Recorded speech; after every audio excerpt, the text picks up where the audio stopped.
Aw. They had like no health left, dude.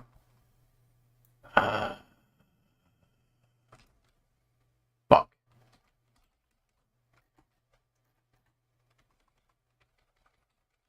Such bullcrap.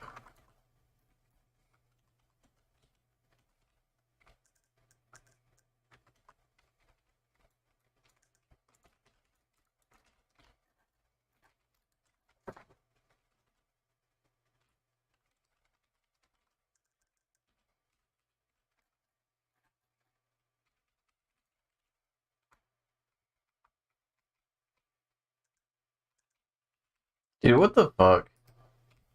What is this bullshit, dude?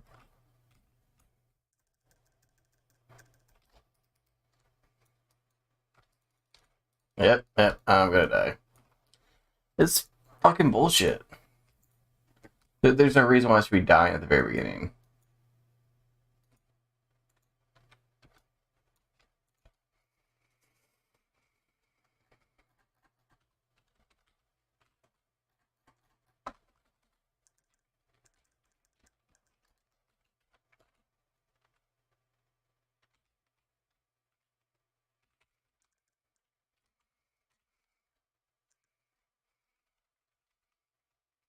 Oh, okay. This is bullshit.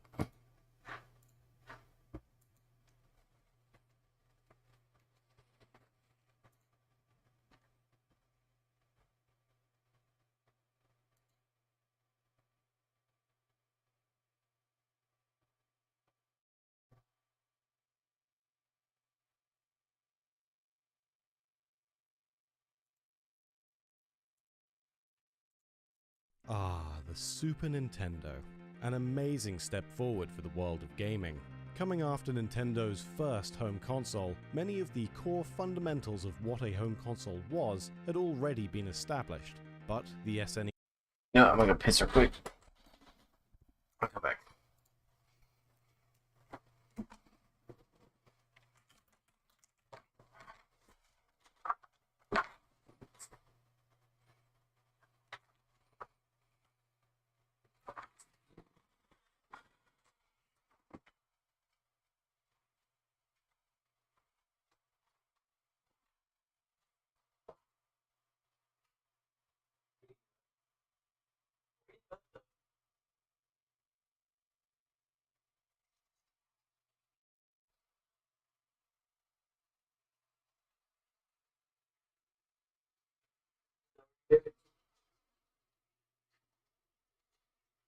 Like the girl.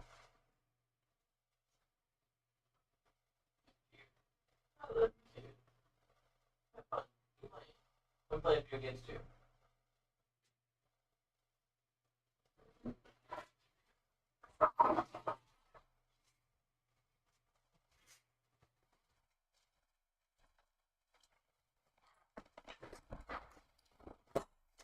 My little cat's so silly.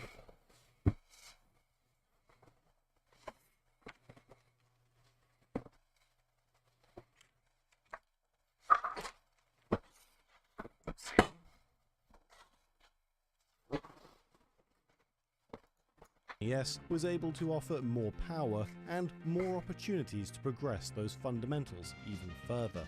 Everything about the console saw improvements over the NES, with more buttons, more graphical variety, better music, and with that, arguably, better games. Platformers like Super Mario World 2 Yoshi's Island and Donkey Kong Country 2, fighting games like Primal Rage, and awesome RPGs like Final Fantasy VI, Chrono Trigger, and Super Mario RPG. But first, we're going to take a look at one of our favorite titles on Mega the Man system, X. Mega Man X. Yeah, boy. New designs and characters were introduced to the Mega Man franchise with this next generation of games. Mega Man X took the original formula and gave it just a little bit of modern spice. Some of that spice included new characters like Vile, a Reploid war machine, who many have compared to other pop culture icons such as Star Wars bounty hunter Boba Fett. Vile's original Japanese name was Vava, which some argued was changed to Vile in international releases out of the fear that Lucasfilm would sue Capcom. As a result of Vava, being just a touch too close to boba, with V's and B's sometimes being used interchangeably in Japanese. However, in an interview conducted in 2012, Capcom character designer Tom Pon stated that Vile's design was inspired by another character in pop culture, but not Boba Fett. The true inspiration was Bubba Zanetti from the 1979 George Miller film Mad Max, with Vava being similar to the transliterated name of the character Baba Zanetti. It would only be later in the Mega Man X series, with the release of Mega Man X8, that Vile's colours were changed from purple to green as a sort of nod to the similarities the character had with Boba Fett.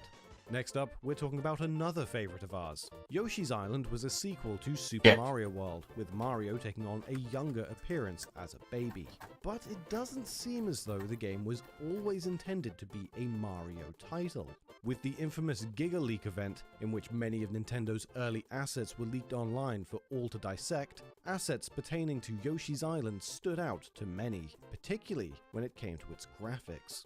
This includes an early sprite sheet for Yoshi, which didn't even have Mario present. Instead, Mario's role is taken by what appears to be a young wizard.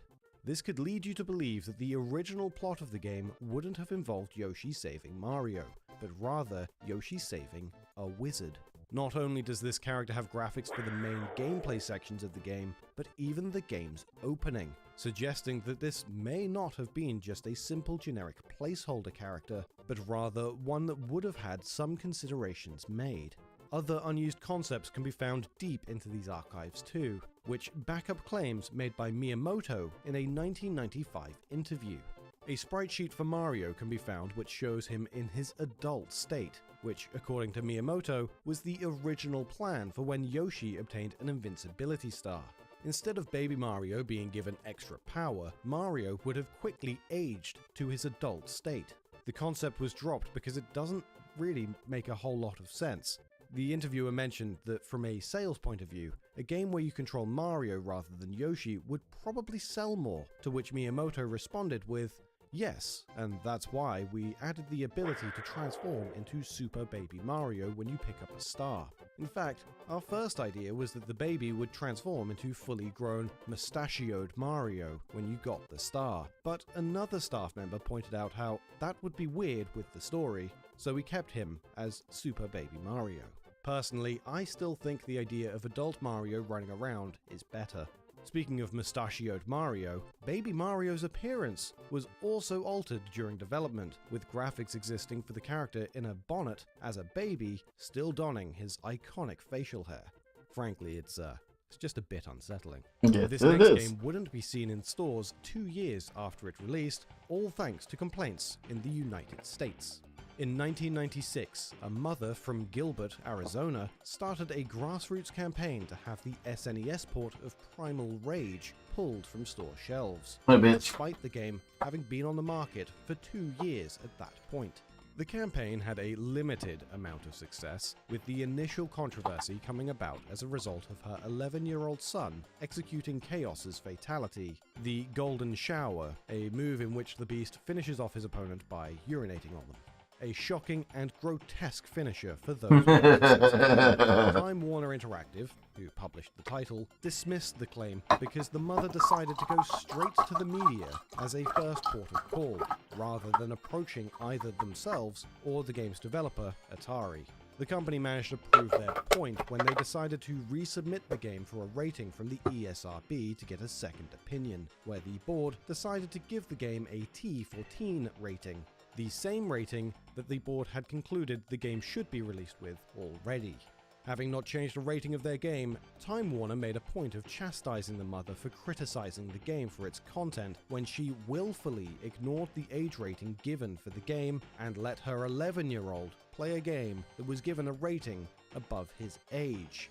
Next up, we're talking about the SNES exclusive Uni Racers, or Uni Rally in PAL regions. The game's developers, DMA Design, once had a strong relationship with Nintendo and planned to reference this connection in an earlier version of the game.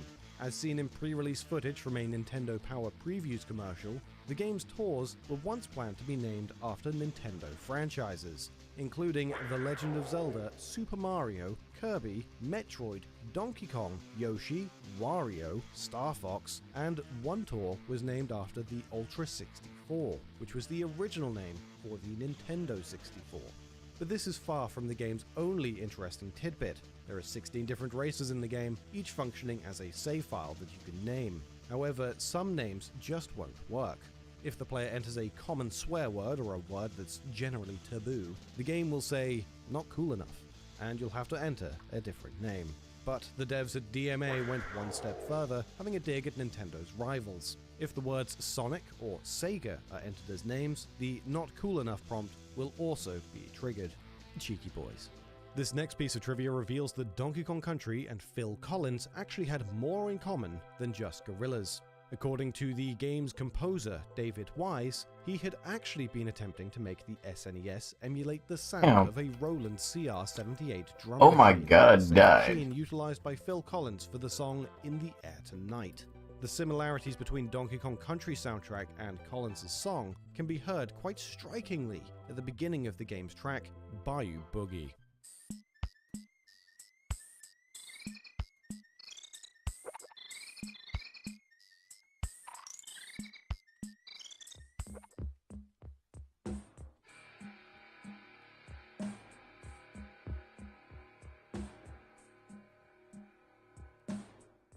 Interestingly, one fan of the game, who was musically inclined, had actually noticed this connection before David Wise even made this statement, a whole 5 years prior, when he made a mashup of the two songs to demonstrate their similarities. Next up, we're talking about Chrono Trigger, Final Fantasy VI, and Super Mario RPG. But we'd like to quickly mention that we're giving away an OLED Nintendo Switch plus one game on our second channel. All you need to do to be eligible to win is be subscribed and leave a genuine, non-spam comment anywhere on the channel. There's more details on that in the video in the corner and in the description. Now, back to the trivia. One small change had to be made to Chrono Trigger when the game was localized for English speakers. The change in question can be found during a side quest in the game where the player must travel back in time to try and save Luca's mother from an accident in waiting, which left her debilitated for life. In order to save her, the player must work out a password to the machine which is set to harm her, a password which winds up actually being her name. The player must input this password without the use of a password entry screen. So of course, using quick thinking, the player must come to realize that they need to type out the name by using the buttons on their controller. The left shoulder button for an L, the A button for an A, etc. Now, in the Japanese release of the game, Luca's mother is written in kanji, with no distinct way to spell this name using the Latin alphabet. Because of the similarities of L and R in Japanese, Luca's mother could actually have one of 4 different names: Lara, Lala, Rala, or Rara. The correct answer is Lala in the Japanese game, though knowing this answer would have been tough. It's a lot more straightforward in English because L and R are phonetically distinct, but the English localization team also changed the character's name to Lara, probably because it was the closest option that actually resembled a Western name. This also meant that the game had to be partially reprogrammed to accommodate this, as it meant the password required a different combination of button inputs. The localization team of Final Fantasy VI also had their hands full with the game's translation, particularly it seems with their desire to incorporate pop culture or real-world references into the game that audiences may recognize. Well, would have recognized back in the 90s perhaps. Legends of Localization has compiled some of these references together, including a line which was likely referencing Beavis and Butthead, with a corporal saying, "Fire, fire, heh heh heh." Fire, fire, fire, fire. Another reference comes with the 3 Dream Stooges, which, unsurprisingly, includes a reference to the 3 Stooges, sharing the names of Moe, Larry, and Curly. Another reference to popular TV viewing occurs in the last battle with Ultros, in which he calls in Typhon with the line, "Come on down," the famous catchphrase from hit game show The Price is Right. As perhaps a reference to something slightly older, however, one of the passwords for a boy in South Figaro during the Empire's occupation is Rosebud, a reference to the most prized possession of the protagonist from Citizen Kane. Rosebud. The next RPG we're talking about is Super Mario RPG, which also happens to have a ton of references within it, though notably far more in the Japanese version of the game. There was some excellent research done a few years ago by video game translator Clyde Mandolin, where he compared the English dialogue of many enemies to their Japanese counterparts, revealing that the English localization cut out many references to media. But there were a few other things lost in translations as well, direct references to Nintendo games and characters. In the English versions of Mario RPG, the Magikoopa enemies will say, "That's my child?" when a battle starts. This is a bit odd, and seems to be a bare-bones translation of the text that pops up in the Japanese game. Here, the Magikoopa says, "Kyuki, you're that baby from that one time." This is clearly a reference to Super Mario World 2 Yoshi's Island, where a Magikoopa kidnaps baby Mario and Luigi, but drops Mario and tries to recapture him. It seems that the localization staff on Mario RPG didn't get the reference at all, and changed it to something similar, but generic without the original meaning. Another enemy in the game is Gorilla, not to be confused with Donkey Kong, of course. In the English version, this foe's opening text says, "Don't confuse me with someone else," a nod to the fact that this ape has a striking resemblance to DK. However, this is a toned-down version of the original Japanese text, which opens with, "This character has no relation to any persons living or dead. Any resemblance is purely coincidental." The intro text is worded as a legal disclaimer from the developers, rather than a statement from the character, which frankly is far funnier. Though to be fair, the legal disclaimer joke was probably dropped due to text character limitations. The enemy's name was also changed, with the Japanese name being Dosuke Yongu, which sounds like a bootleg version of how Donkey Kong is pronounced in Japanese. Donkey Kongu. Did you also know that there's an entire Lost Pokédex that never left Japan, featuring exclusive information about Pokemon you can't find anywhere else? To see the entire Lost Pokédex, check out the video on screen. My buttons drop deep because I'm the GOAT. Always win and play, so grab your coat. Beyond these walls, life is defined. I think of SNES in a gamer state of mind. What else you guys got?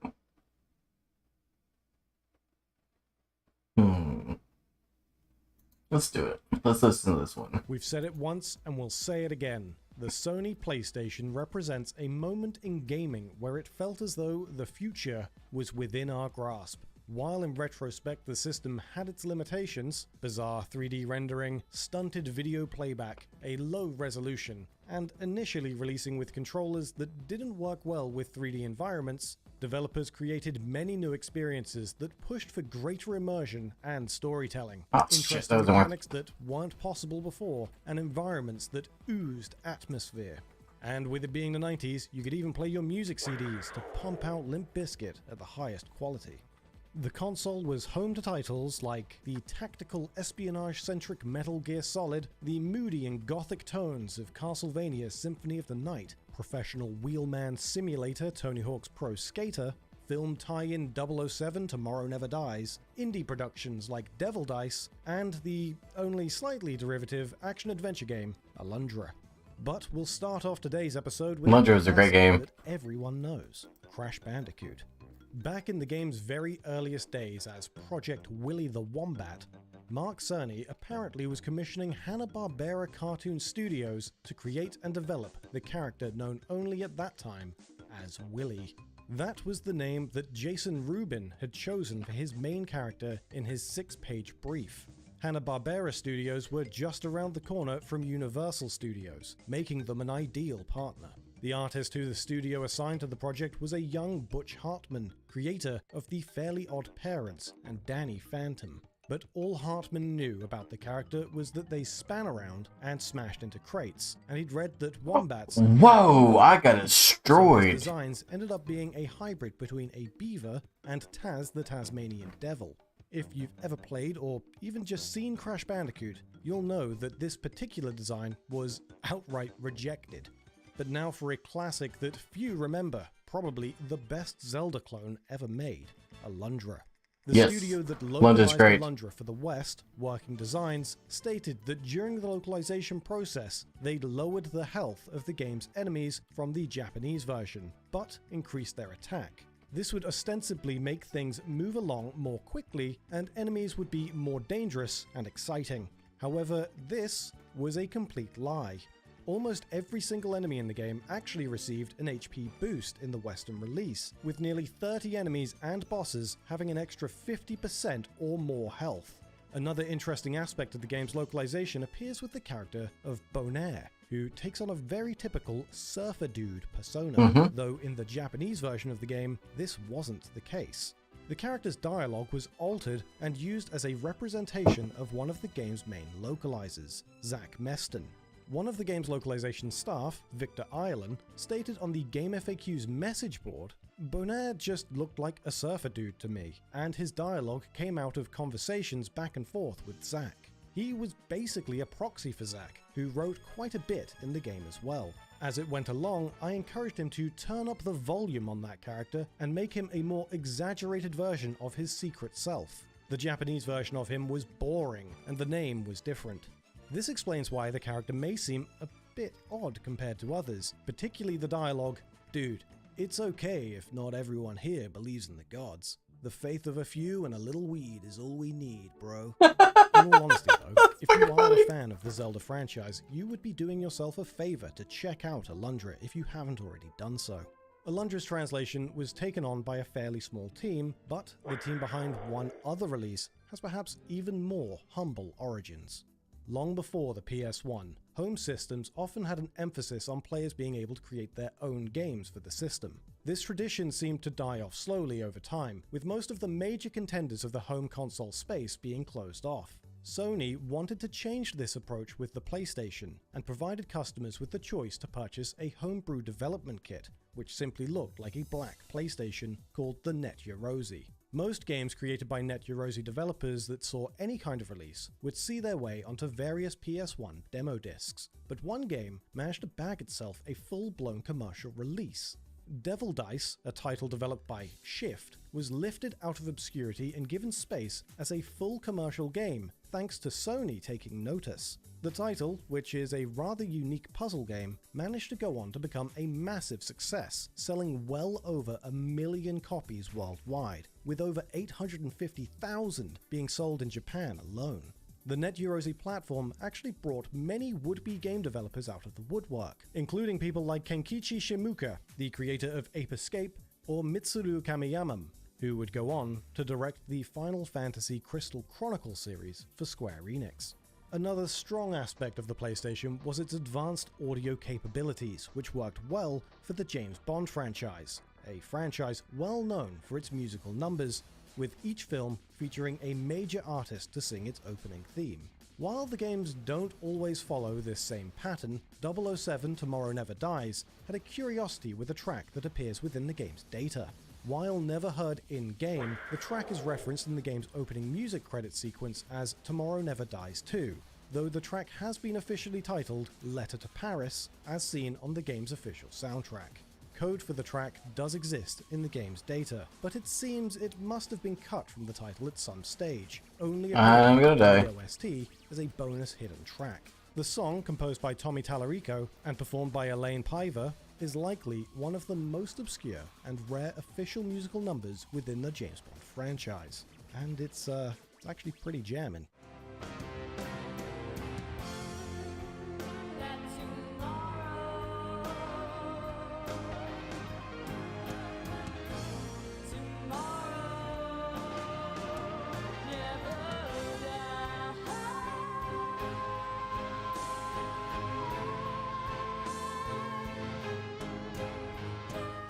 Another classic on the PS1 is Tony Hawk's Pro Skater, which has some unlikely inspiration.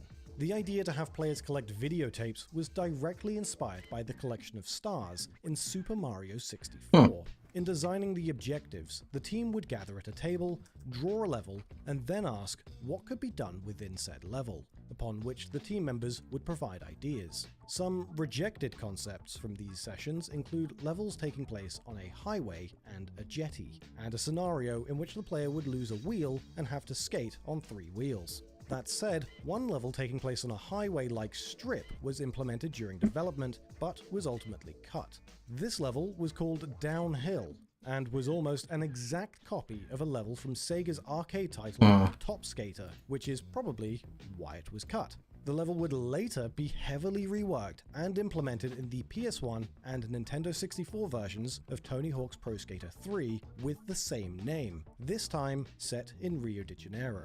One of our personal favorite games on the system is a continuation in a series that changed said series forever. Castlevania Symphony of the Night saw the return of Dracula's son, Alucard, and gave the player access to a more substantial set of abilities compared to earlier Castlevania releases. In a 1997 interview with the game's director Koji Igarashi and designer Toshiharu Furukawa, they were asked how they came up with ideas for the game's huge assortment of weapons and items. Igarashi stated that they used a variety of different references, books, and other materials, and tried to include things that had never been used in a Castlevania game before. Furukawa added that each of the staff members had a special attachment to a different kind of blade, so they ended up using a good variety of blades in the final game. However, this bias did result in the developers' favorite weapons being overpowered, adding that, not realizing that no one liked shields was a bit of a blind spot. During the planning stages of the game, they also came up with an alignment system. If the player used a lot of sub-weapons, they'd gain a holy alignment. If they used a lot of magic, they would gain a dark alignment. There would be different endings based on these alignments with various subtitles, with Igarashi citing one of them being named Sima no Toriru, something like the trill of light and darkness. A trill is a musical ornament where two adjacent notes, holy and evil, alternate rapidly. The reason for this feature's removal is unknown. Speaking of titles that changed a series, according to Final Fantasy VII's art director Yusuke Nayora, he liked how his design of the city of Midgar turned out and had envisioned the city in his head as a pizza while he was designing it. This inspiration was actually referenced within the game itself. After the first Avalanche mission at the start of the game, Barrett will talk to Cloud about the upper plate of Midgar, saying, "The upper world, a city on a plate. It's because of that fucking pizza that people underneath are suffering." Nayora's inspiration is also referenced in the name of the song Underneath the Rotting Pizza, which prominently plays in many of the slum areas in Midgar. There's other interesting references in the game as well. The katakana for the enemy Gigi can also be read as Ziggy, the persona of David Bowie in Ziggy Stardust. The enemy model is based on this pun, looking like Ziggy Stardust and with a guitar for a tail. Both Gigi and the enemy it is fought alongside with, Christopher, use song attacks, and Christopher uses an attack called Stardust March, but only if Gigi is still alive. Next up, how about a little bit about the classic tactical espionage game Metal Gear Solid? According to a 1998 PlayStation Magazine interview with director, producer, writer, and general everything man Hideo Kojima, as well as designer and artist Yoji Shinkawa, Kojima originally had no intentions of adding the cyborg ninja character design for Gray Fox to the game, and that Shinkawa only drew the character because it's cool.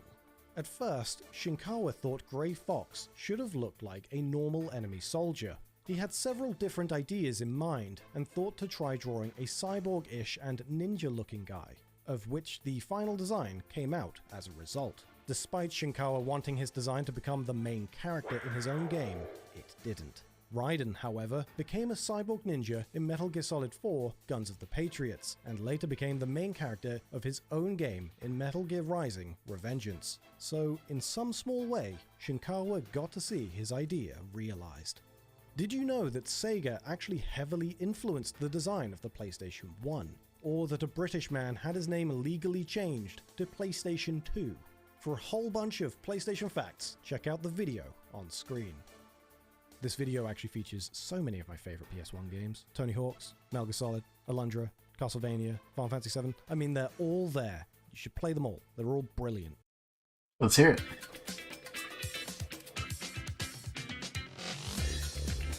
Did you know? In 2015, Sony booted up their old PlayStation machinery to fulfill an unusual order. The art directors of the 2015 Marilyn Manson album, The Pale Emperor, wanted to use the PlayStation disc aesthetic for themselves. Their production manager at Concord Music sourced the CDs from Sony directly, and the album's discs were made from the same specs as the original PlayStation discs. The only difference being that Manson's discs were sprayed with a special film that turned white as the discs warmed up during playback. Earlier models of the PS1 were praised by audiophiles for their superior sound quality.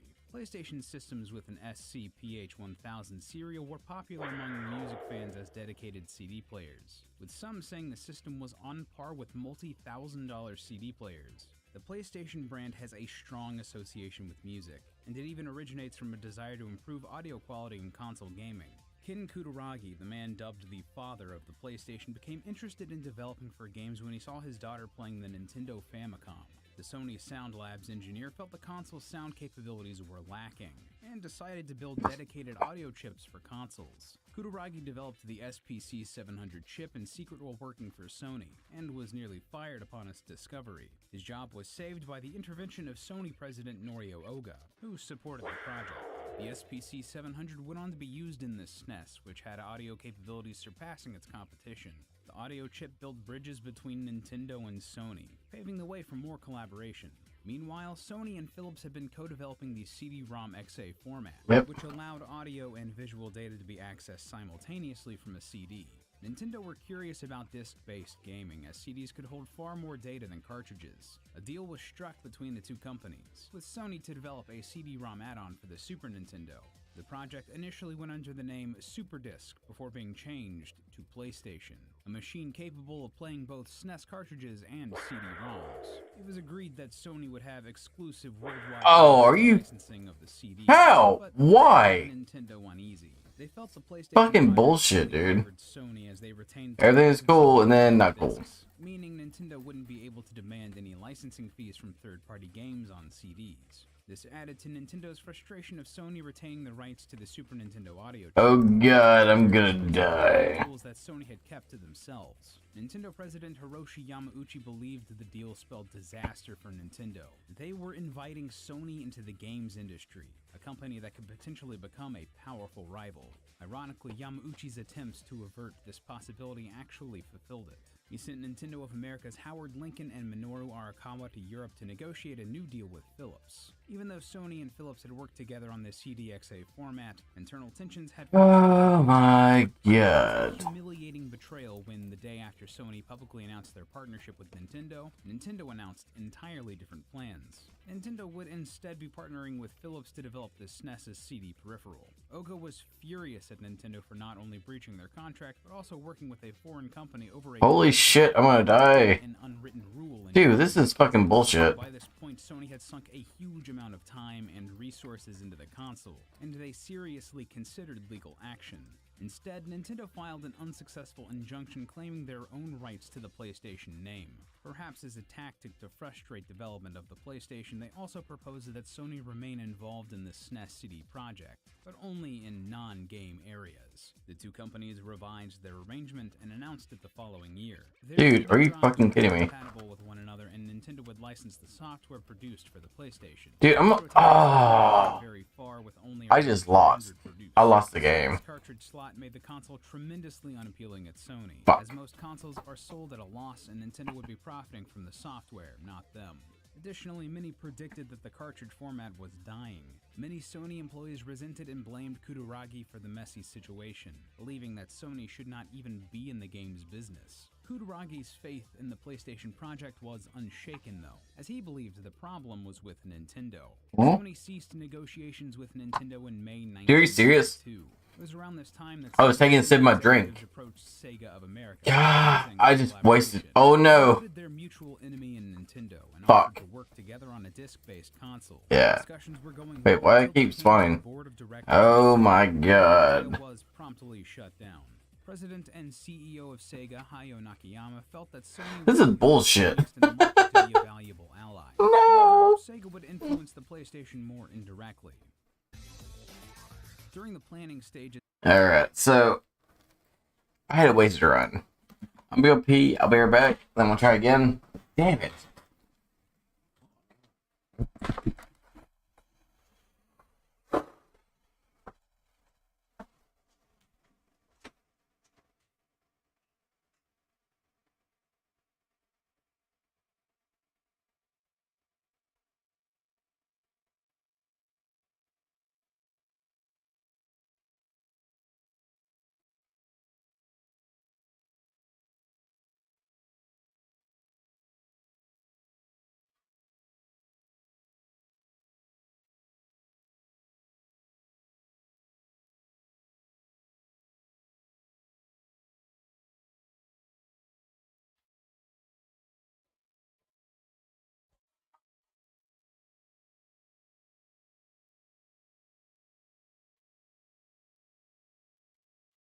Baby, what are you doing? Come here.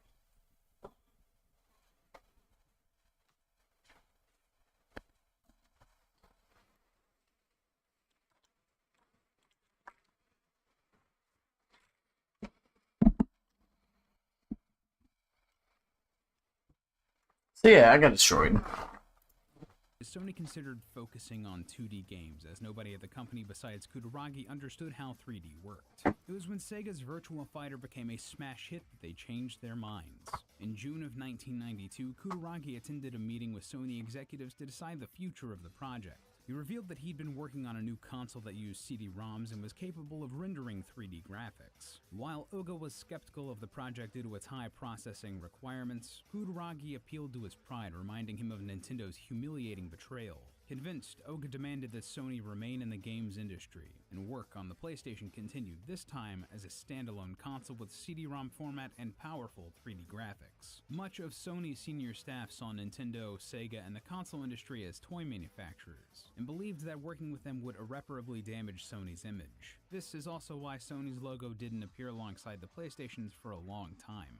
To ease the senior staff concerns, Kutaragi was moved to Sony Music, which was technically a different company. Sony Music helped launch the PlayStation, as they knew how to attract talent, market the console, and produce and publish CDs. Sony unveiled the PlayStation in 1993 under the new brand PlayStation X, which birthed the PSX abbreviation still used to this day. The hardware was designed by Kutaragi, who was able to squeeze better performance out of an average processor using his VLSI chip. The console's speed and power came as a shock to the industry, with Nakayama demanding another processor be added to the Sega Saturn in response. This decision made the Saturn difficult to develop for, and was a contributing factor to the console's poor sales. Sony's immediate concern was software, and they immediately set about to gather third-party developers to their side. They were keen to gain the support of popular arcade developers like Namco, Konami, and Williams, so that they could compete with Sega's arcade-focused strategy. They also bought Lemmings publisher Psygnosis to be an in-house development team. Psygnosis were a key part of Sony's strategy, as they created a PS1 development system that would work on the average consumer PC, rather than requiring specialized and expensive hardware. Sega and Nintendo's licensing strategy at the time was restrictive, as it was expensive for third parties to get a license. Their proprietary cartridges also had to be procured directly from each company. It'd take 10 to 12 weeks to receive the cartridges, making it impossible for publishers to quickly respond to market demand. Sony had cheaper licensing fees and a large sales force dedicated to distributing the software. This generated a lot of goodwill, and many companies began planning games for Sony's system before publishing agreements were even finalized. This included the likes of Squaresoft, who had a long history with Nintendo but were won over by the CD format. The PlayStation's lower price point allowed the console to comfortably compete with the more expensive Saturn, but this price made the PS1 sell at a loss due to the cost of memory. During Sony's infamous conference at E3 1995, they undercut the Sega Saturn's surprise $399 launch price in a humorous manner. Following a long-winded speech, Steve Race, president of Sony Computer Entertainment America, took the stage and simply uttered $299. Kutaragi ended up removing expensive features from the PlayStation to reduce cost of subsequent models, such as S-Video. Many concepts were designed for the PlayStation logo, with 3 dozen being presented for final selection. Designer Manabu Sakamoto claims that the 4 bright colors of the final logo represent brilliance, joy, passion, and excellence. Designer Taiyu Goto had always had an interest in computer games and was brought onto the PlayStation project in 1993. Sony didn't have any prior experience in the market, so he was given complete freedom with the PlayStation's design. Goto recalled the process being fairly easy, and he designed the box with a sleek, modern look to challenge the perception of game consoles as toys for children. The controller proved a lot more difficult, however. Management wanted to mimic the SNES pad so that it would be familiar to gamers. The extra shoulder buttons were added to make it easier to navigate in 3D space. This ended up making the pad unstable, as the player's middle fingers would no longer be supporting it, so grips were added to compensate. Sony executives were not happy with this design, and instructed Goto to revisit the flatter controller. When Goto presented his work to the higher-ups again, Oga was allegedly furious, demanding that the grips return. Sony chose to assign symbols rather than letters to the buttons to make them easy to remember. Goto came up with the iconic triangle, circle, cross, and square combination soon after. Each symbol was given a color and a universal function. Triangle represented the player's viewpoint. Square represented a menu or map, and circle and X represented yes and no, respectively. Circles are used in Japan to mean yes or correct, similar to a tick in Europe and America. This has caused some localization issues with the function of circle and X having to be swapped between Japanese and worldwide releases. Sony released a dual analog controller in 1997 as an experiment to give players better control over their character and the camera. It was discontinued in favor of the DualShock, which also boasted twin rumble motors and comfier analog sticks. The PlayStation's You Are Not Ready campaign was designed to challenge gamers. Sony reasoned that gamers were competitive and they'd want to rise to the challenge of being told that they weren't prepared. Hidden codes and messages were also included in the commercials to encourage discussion and speculation among gamers. For example, the phrase "E-NOS lives" was a coded message teasing the console's eventual release, with NOS meaning 9th of September. Sony would go on to produce several different revisions of the PlayStation console, from a slimmer and sleeker redesign to a version with an external power supply. There was also an edition unique to Hong Kong that included the ability to play video CDs.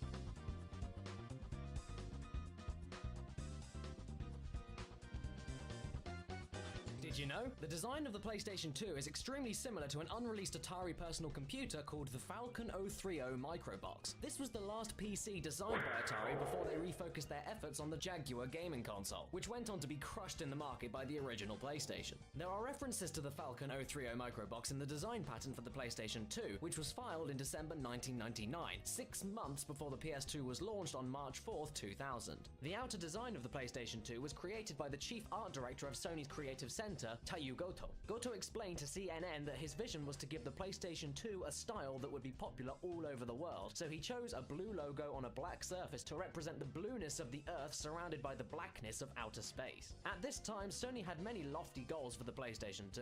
In early press statements, CEO of Sony's gaming subsidiary, Ken Kutaragi, revealed that the PlayStation 2 could function as a home server. He also stated the console would use a new distribution system for music and movies, and that Sony was even preparing an internet music streaming service for the console. Sony never ended up providing streaming software for the PlayStation 2, so it wasn't until the release of the PlayStation 3 that the world could stream media on a PlayStation system, except for Brazil. Netflix released a disc for the PlayStation 2 in the Brazilian market only, for customers to stream movies and TV shows. Another PlayStation 2 feature that never really panned out was the upgradable firmware. Sony had planned to distribute official update discs that installed files on a memory card. This update system was only used once officially, and it was seemingly abandoned after that. It is possibly because the update wasn't permanent, as the PlayStation 2 lacked internal memory. So when the memory card was removed, the system reverted back to its previous version. The update feature would go on to be used as an exploit by hackers to run homebrew software and ROM files. However, it turned out to be much easier to just use the PlayStation 2 as a home computer. Sony sold an official Linux installation kit that included the operating system, a 40GB hard drive, an Ethernet adapter, and a mouse and keyboard. Of all the forward-thinking features on the PlayStation 2, one of the most surprising is the fact that it was actually capable of playing games in HD. 4 PlayStation 2 titles were released with support for 1080i high definition through use of component cables. The PlayStation 2's lifespan, however, wasn't without its own series of setbacks. Early on, many PlayStation 2 owners were subjected to numerous game-breaking disc read error messages. The worst of these cases resulted in damaged DVDs and CDs. This was actually the case of a class action lawsuit which Sony settled by giving those who qualified one free game and $25 off repair costs. Another hardware mishap occurred in 2002 when demand for PlayStation 2 memory cards completely dominated the supply, resulting in what fans dubbed the Great Memory Card Famine. This was partly due to Sony's failure to renew licenses with third-party memory card manufacturers like Mad Catz and their inability to meet market demand on their own. Another public relations disaster happened when the PlayStation 2 became the repeated target of war-related media coverage. Early on, the PlayStation 2 was thought to be so powerful for a consumer-grade device that fears emerged it could be used in a terrorist plot. In Japan, the PlayStation 2 was the first game console to face export controls under the Foreign Exchange and Foreign Trade Control Law. According to the law, products that could be used for military purposes cannot be exported out of the country without a special permit. The PlayStation 2 was placed under this category because it was a powerful computer that could theoretically be repurposed in any way, way, including military. Sony was granted permission to export the consoles to any region of the world except Iran, Iraq, Libya, and North Korea. Fears arose again in the United States when media reports spread that then Iraqi President Saddam Hussein was stockpiling 4,000 PlayStation 2 systems to be weaponized. These reports were quickly brushed aside though because they turned out to be entirely false. An investigation from a UK intelligence agency found these claims to be baseless. One source close to a UK government intelligence said, "This is complete cobblers. For a start, the suggestion that there's a shortage of standard PC hardware in Iraq is silly. PCs are commodities like cars and washing machines, and they can get as many P3 and P4 PCs as they like, sanctions or no sanctions. Moreover, that kind of sophisticated capability requires unique software that would have taken years to develop after the PlayStation 2 debuted."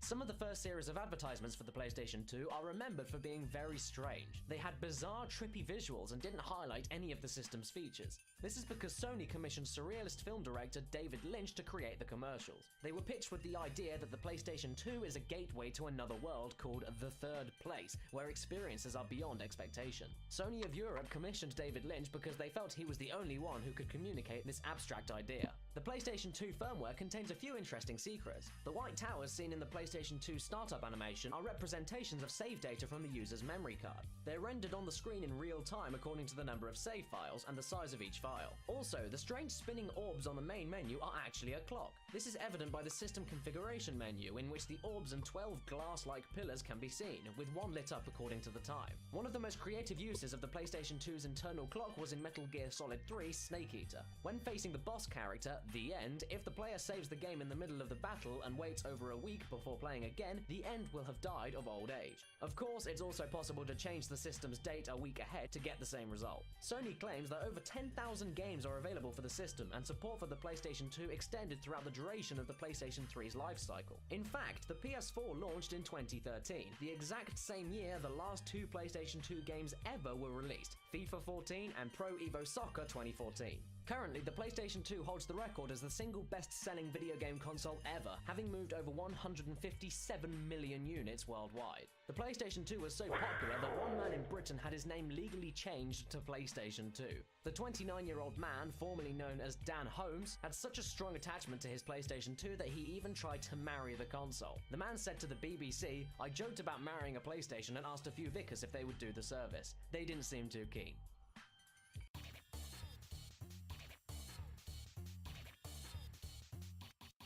Did you know? Despite piracy being rampant in China, Sony actually wanted to push the PlayStation 2 heavily in the region. Sony even told GameSpot they had no plans to introduce any new anti-piracy measures in China, and that they'd depend on law enforcement to take care of the issue. During the 2000s and 2010s, China went through an infamous gaming console ban, which meant the PlayStation 2 was only sold for a short time. Sony went on to note that the ban was their biggest hurdle, with then PlayStation of China manager Q Shuming stating, "According to our internal sales data, there is piracy, as with other markets in Asia, but hundreds of thousands of copies can still be sold."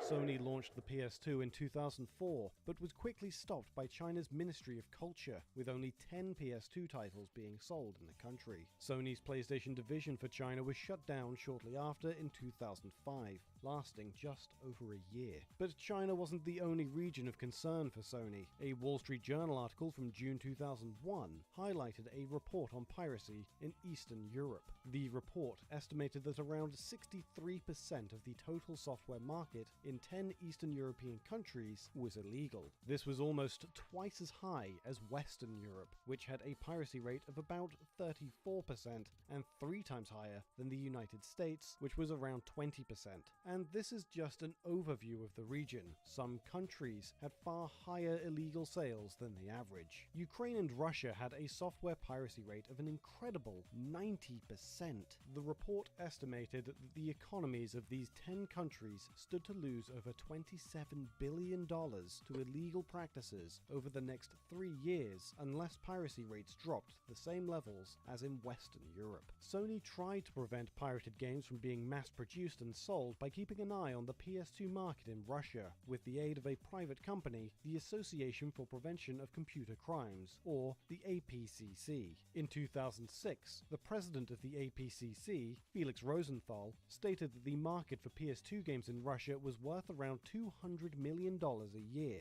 And since the country's software piracy rate was 90%, this meant Sony was losing their cut of $180 million of it. But it wasn't all bad news. Rosenthal stated that thanks to the APCC's efforts, pirated PS2 game sales had dropped by 40% in Moscow. Sony even took measures to prevent the PS2 from being used to produce pirated products itself. According to an article from the official UK PlayStation magazine issue number 3, Sony decided to bundle the UK's PS2s with a special kind of RGB SCART converter cable that produced a lower quality image than a true RGB SCART cable. This was because a true SCART cable would cause any DVD movies being played on the console to display a green image, as the PS2's RGB playback had been disabled for DVD movies. This was done to prevent quote-unquote perfect copies of DVD movies being recorded onto VHS tapes. While this seems like a standard anti-piracy protocol, the lower quality SCART cable sadly caused the image of movies to be displayed at a notably lower quality on the PS2. A representative of Sony told official UK PlayStation 2 magazine, the UK PS2 has been designed to meet rules and regulations that all European DVD players had to adhere to. Though disappointing, the magazine did give out some useful tips on how to best watch movies and play games in the highest possible quality. They listed using an S-video cable as the best way to watch DVD movies, and said the best alternative for gaming was to use an RGB SCART cable, which some had already used for playing games on the original PlayStation.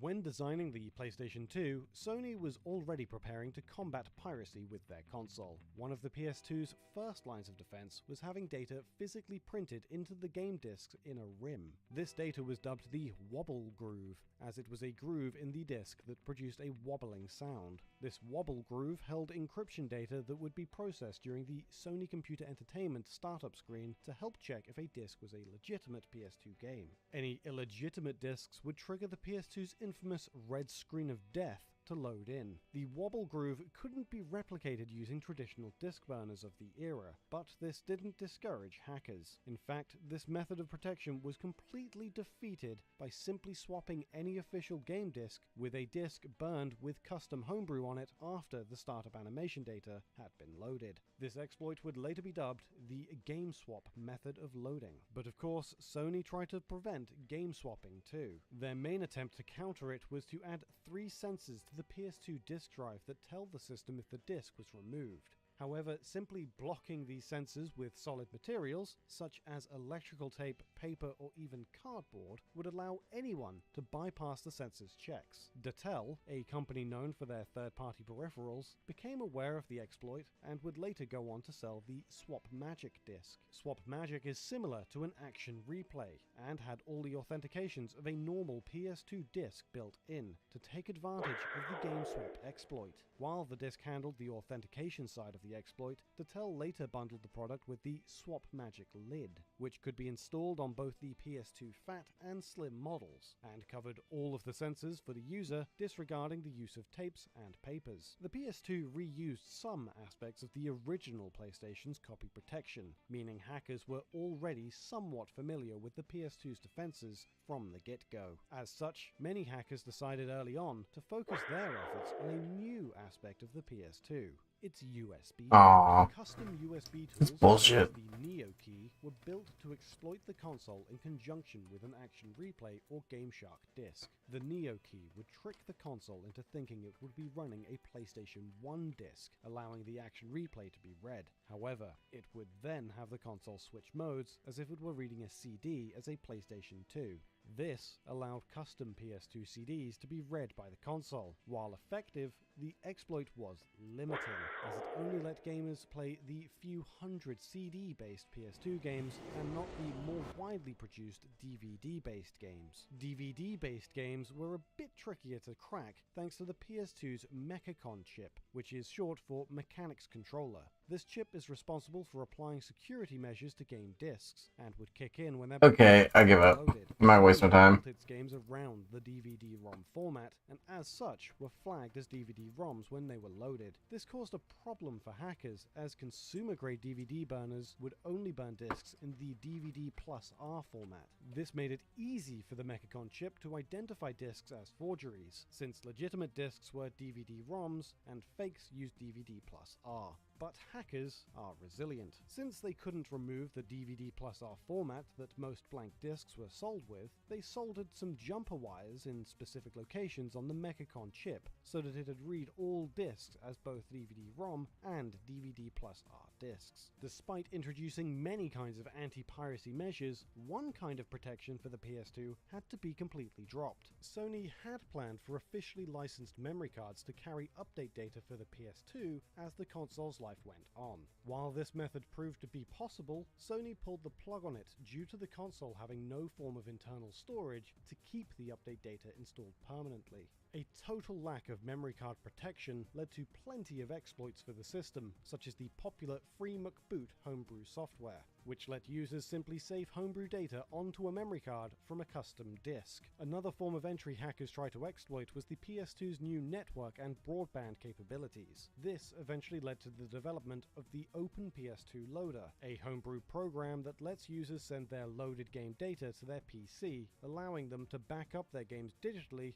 rather than burning backups onto a disk. Not only were hackers able to back up their games over a network connection, they could also play them from a PC hard drive as well, essentially streaming games to their PS2 from backups. Open PS2 Loader was commonly used to help preserve the PS2's sensitive disk laser, as no disk is needed to play the games after they've been backed up. Sony's response to the exploits came in the form of the PS2 Slim models, specifically their line of 90K Slim models. Sony's 90K Slim models were built with an updated BIOS that wouldn't allow any custom homebrew to be run on the system via disk, which in turn also helped protect the memory card. This too was ultimately overcome by hackers, who built custom mod chips that could be installed in a PS2 as possibly the most effective way to play homebrew software and game backups. One of the most popular mod chips of its time was the Messiah chip. It allowed almost every kind of DVD, CD, and PlayStation disc to be read.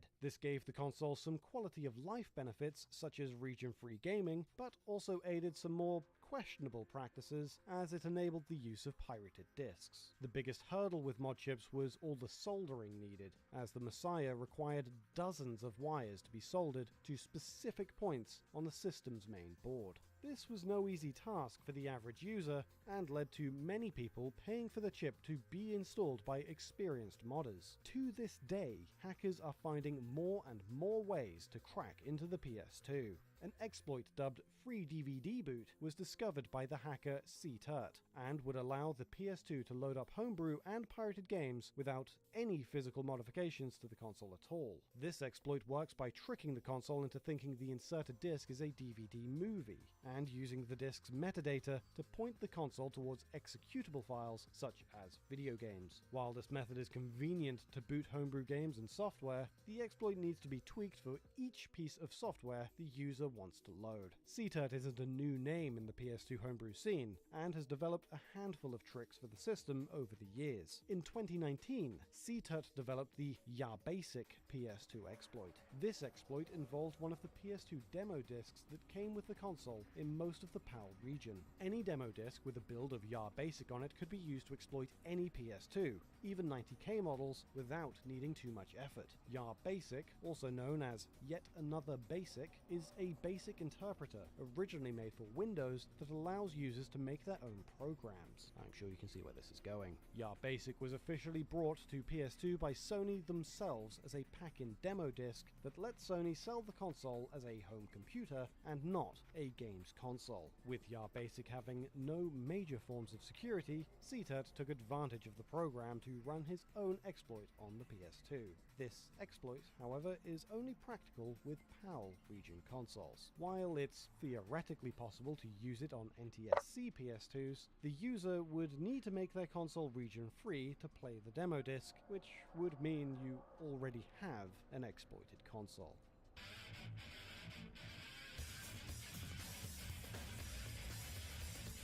Did you know? In 2010, Sony launched a 22-inch 720p TV exclusively in Europe as part of its Bravia line.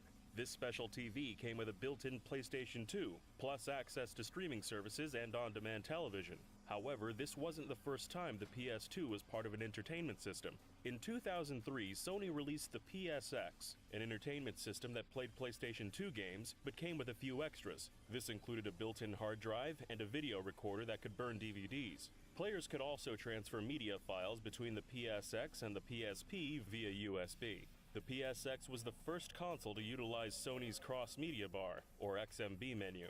This menu layout was designed for quick access to different kinds of media in a user's library, such as games, music, and movies.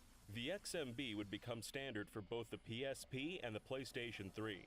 Although Sony reported strong sales of the PSX at launch, sales quickly dropped off and retailers began selling inventory at almost half the price. While Sony planned to release the PSX in the US and Europe in 2004, these plans were never realized. There were also a few special controllers made for the system. To tie in with the release of Onimusha 3 Demon Siege, Japanese manufacturer Hori released Katana, the Soul controller, in 2004.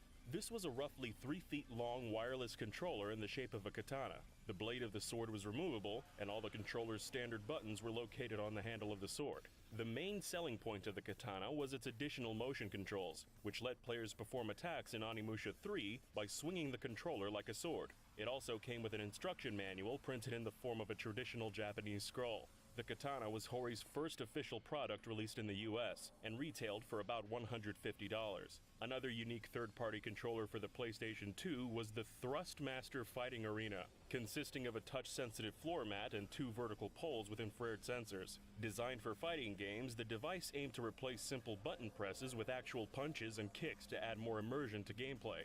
The Fighting Arena was released in 2001 and sold for $80. In 2005, Sega released a PlayStation 2 controller modeled after the Sega Saturn's controller. The A, B, X, and Y buttons functioned as the PlayStation 2's X, circle, square, and triangle buttons respectively.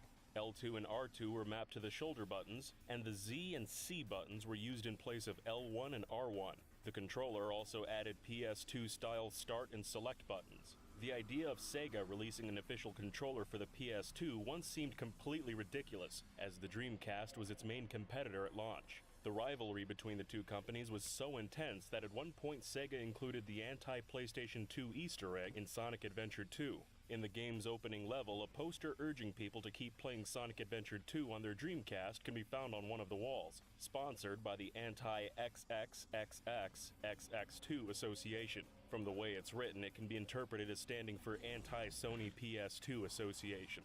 This text was removed when the game was ported to other consoles. While the PlayStation 2 definitively outsold the Dreamcast, there was a period of time where the end result was in question.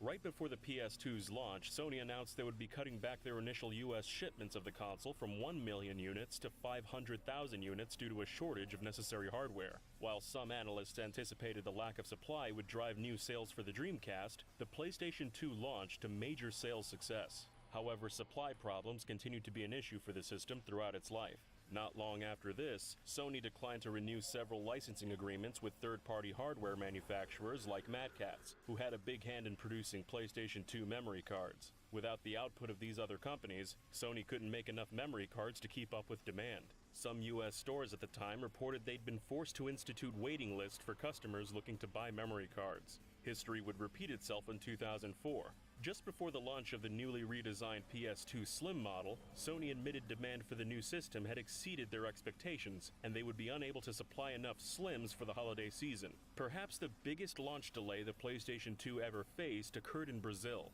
There, the PlayStation 2 didn't receive an official launch until the year 2009.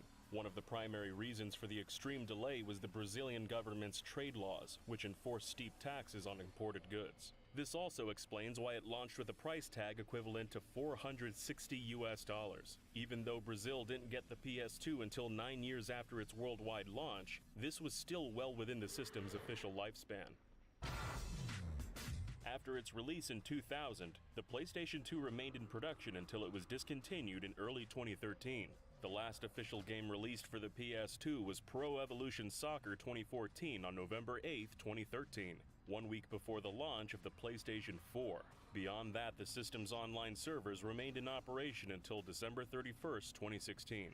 The true end of Sony's official support came when they announced they would no longer be providing repairs for the PS2 after September 7, 2018, almost 18 years after its release. To put that into perspective, the PlayStation 2 was launched while the Nintendo 64 was still on the market, and its official support did not end until after the Wii U was discontinued and the Nintendo Switch was on sale. At the end of the line, the PlayStation 2 sold over 155 million units, making it the best-selling console of all time. The PS2 also introduced several groundbreaking features that had never been seen in a video game console. For instance, the PS2 took advantage of the PSP to offer some inventive new gameplay experiences. While connection between the PS2 and PSP was hyped up as a major new feature of the handheld, only a handful of games actually took advantage of it. Several of these, like Crash Tag Team Racing, simply unlocked new content like vehicles or tracks by connecting to its counterpart on the PSP. But some games took it a step further. Titles like FIFA 08, WWE SmackDown vs. Raw 2006, and Super Monkey Ball Adventure let players transfer their save data between the PlayStation 2 and PSP versions. This made it possible for players to start the game on their home console and take it with them on the go. Although the Dreamcast was the first home console to feature a digital camera peripheral with the Dream Eye, the PS2's iToy was the first to achieve international success and widespread support. Originally envisioned by Dr. Richard Marks, a technology consultant from Stanford University, the iToy was released worldwide across 2003. In addition to its use in video games, the iToy also served as a functioning USB webcam.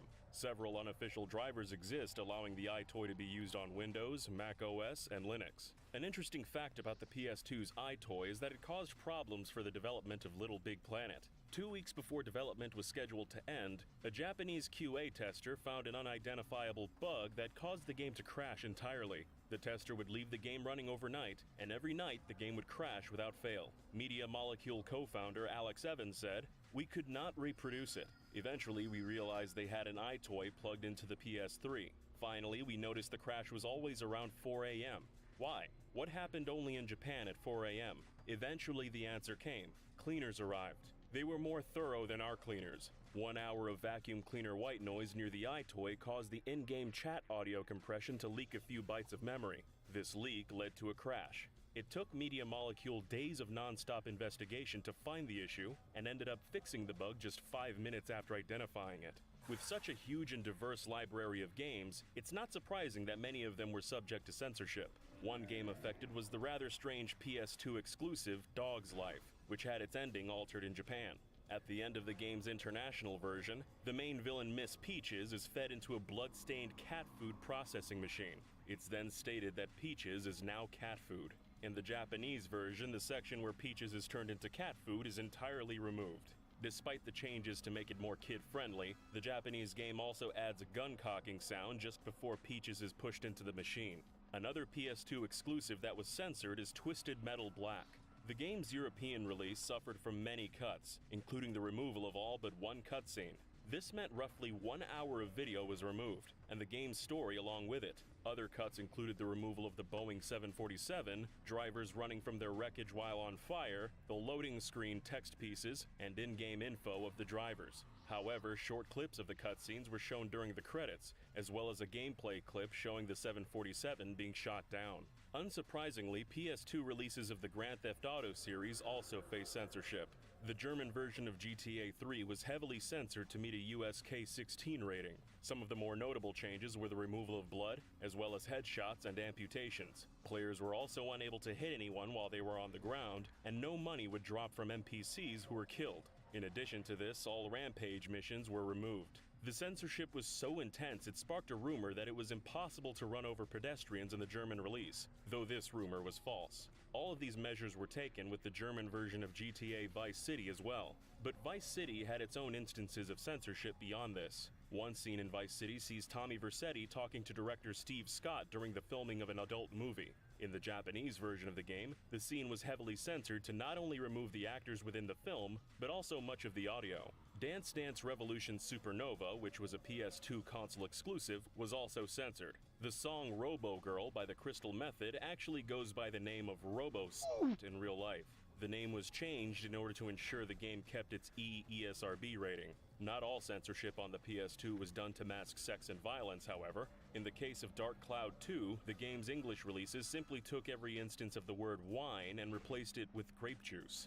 This can be seen frequently throughout Chapter 2, which covers the Furbit's love of the drink.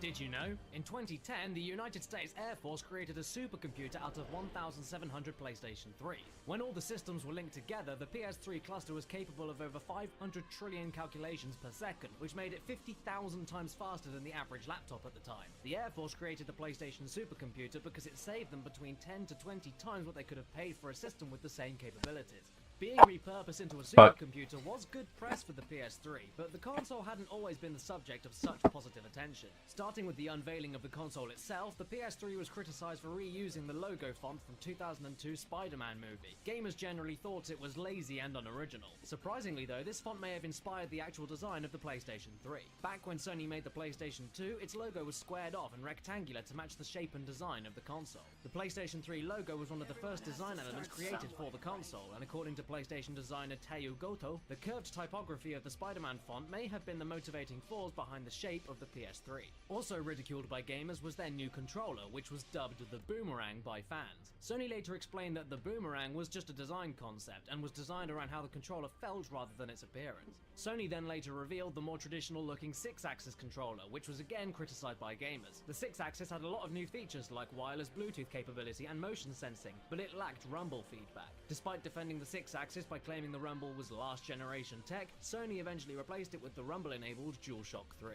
At launch, the high price of the PS3 also became a point of contention with fans, but ironically the system sold for years without Sony making a single penny of profit. According to an industry market intelligence firm, Sony potentially lost over $200 on every early sale. Sony repeatedly told investors and press that setting the retail price lower than the manufacturing cost was a strategic choice because they expected the cost of making the system to drop rapidly over time. However, by the end of the 2007 fiscal year, Sony posted an operating loss of almost $2 billion, and there was a lot of pressure to turn these numbers around. In April 2007, Sony Gaming CEO Ken Kutaragi announced that he would retire. The press was quick to blame the controversies and profit loss, but Sony International released a press statement saying that Kutaragi had been planning his retirement for a while and it had nothing to do with the PlayStation 3 sales strategy. Under a new CEO, Kazuo Hirai, Sony released a 40GB PlayStation 3 model that sold for $100 less than the 20GB model. This version had a few components removed, including the PlayStation 2 Emotion Engine CPU, which was originally included to enable compatibility with PS2 games. With backwards compatibility removed and falling prices for microprocessors, the production costs of PlayStation 3s were halved by January 2008. By August 2009, Sony was able to manufacture PS3s at $240 per unit, meaning after almost 3 years on the market, the systems were finally profitable. The PlayStation 3 was the first major commercial application of the Cell multi-core microprocessor. The processor was designed to bridge the gap between conventional desktop processors and more specialized high-performance processors, but many developers found the hardware very difficult to work with at first. Famously, Valve's Gabe Newell called the system a total disaster to develop for. Over time, though, developers slowly adapted and began utilizing the system to its full potential. One example is Hexadrive's HD port of Okami on the PS3.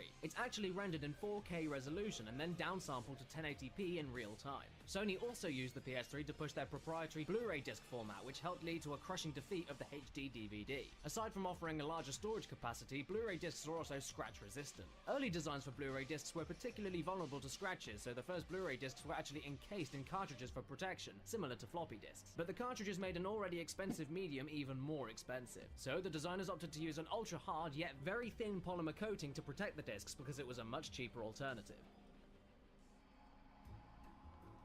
One of the earliest promotions of the PS3 played for an audience of 16 million during Game 4 of the World Series of Baseball. The commercial itself is remembered for being very strange and confusing. It featured a crying baby doll and a floating PS3. Sony America's Vice President of Marketing, Peter Dill, called the ad the ultimate Rorschach test, referring to the Rorschach ink block test. According to Dill, the commercial doesn't have any specific meaning. It was intended to be vague so the viewer could interpret the message in a personal way. Later on, PS3 ads became a little bit more lucid and straightforward. One of the most popular ad campaigns involved a fictional employee of Sony named Kevin Butler. He became so well known that Sony actually received requests for interviews from journalists who didn't realize he was just a character. Kevin Butler even caused an international uproar after a joke in one of his commercials. can't believe everything you read on the internet. Otherwise, I'd be a Nigerian millionaire by now. The line was intended as a reference to the notorious Nigerian prince scam emails, but the government of Nigeria took offense to the joke, calling it an unwarranted attack on the reputation and image of the country. Sony issued an apology to Nigeria and immediately pulled the commercial from the air. They later created a replacement ad that changed the line to, You can't believe everything you read on the internet. That's how World War I got started. Kevin Butler was presented as the face for Sony and PlayStation 3 for a few years, but the character was quietly removed from the spotlight after the actor who played Kevin Butler was sued by Sony for trademark infringement. The actor, Jerry Lambert, made an appearance in a Bridgestone commercial that included a promotion for Mario Kart Wii. Sony claimed to sell products other than those from PlayStation misappropriates Sony's intellectual property, creates confusion in the market, and causes damage to Sony. As part of the settlement, Jerry Lambert agreed not to appear in an ad that features any other video game or video game company.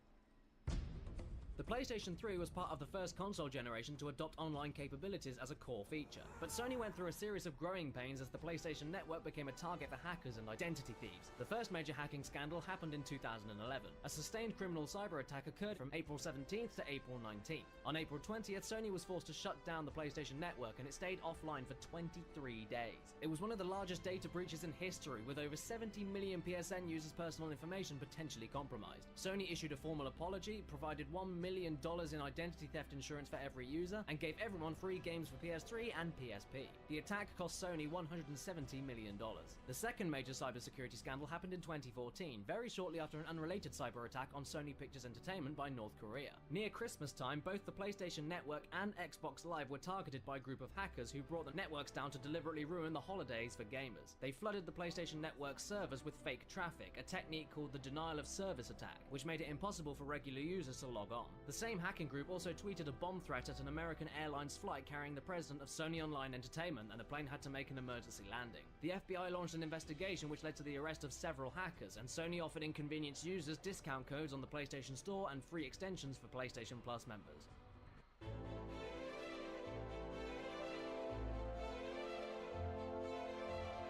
Did you know? The PlayStation 4's online sharing features were inspired by Dark Souls and Demon's Souls. The franchise let players leave messages for other players asynchronously, so even though they weren't playing directly with friends, they still felt like part of a connected community. The PlayStation 4 controller was also partly designed by Bungie. After separating from Microsoft in 2007, Bungie worked with Sony regarding exclusivity and early access content for Destiny, and Sony took Bungie's suggestions on how to make the DualShock 4 controller better for Destiny and shooters in general. The PS4 development kit sent out before launch were codenamed Orbis. Although the title Orbis was eventually replaced by PlayStation 4, the name's influence can still be seen. The official name of the system's software remains Orbis OS. A new feature for the DualShock 4 is the light bar, which spans across most of the controller's back. The light bar was made to distinguish individual players through the use of solid colors, as well as to allow the PlayStation camera to detect the position of each controller. However, a large amount of players found the controller's light to be overwhelming. This irritation created an entire market of third-party light bar dimming stickers, and even prompted Sony to issue a system update to the PS4 which allowed the controller's brightness to be adjusted. Shuhei Yoshida was asked on Twitter if a future update would allow the light bar to be turned on completely, to which he simply responded, no. Since the rise of live streaming as an online phenomenon, Sony prioritized video recording and streaming as one of the PS4's main features. The start and select buttons from the DualShock 3 were dropped in favor of a single function options button, and a shift button was added to coordinate these features. The PlayStation 4 always records gameplay in the background, while a second custom chip in the system exclusively handles video encoding and network features. The Xbox 360's Red Ring of Death is the most infamous console hardware failure in recent history, but the PS4 also had a similar phenomenon occurring at its launch. Referred to as the blinking blue light of death, this particular manufacturing defect is estimated to affect 0.4% of PS4s and cause the device to get stuck in boot up. Sony ended up creating a page on their official support forum to troubleshoot this specific issue, but if none of their advice corrected the problem, Sony promised to replace the console entirely. The PlayStation 4 supports the playback of DVDs and Blu-rays, but unlike the PS2 and PS3, it doesn't support the playing of audio CDs. The PS4 also didn't support MP3 files at launch, but due to massive outpouring from users, Sony added the playback of MP3 files via USB with firmware update 2.0. This update allowed music to be played during gameplay, but did not allow the copying of music to the PS4's hard drive. Sony stated that they wouldn't be opposed to adding CD playback in a future update, but declined to add it in update 2.0 due to time constraints. Speaking of software, there's a small secret in the section of the console's code. Kazuya Sakakihara, Yeah, I gotta go piss.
Software engineer who worked for Sony during the creation of the PlayStation 3 and PlayStation 4 left his name within the PS4's hard drive. The location of his name in the code is unusual, as names are often left in a separate area for storing comment data, often in as abbreviations or initials. However, in the case of Sakakihara, his name is left in full within the middle of the data, unencrypted. And it's not known if this was intentional or not, but Sakakihara's name is also misspelled. Although Kazuya is no longer with Sony, his name will quite literally live on within the PlayStation 4.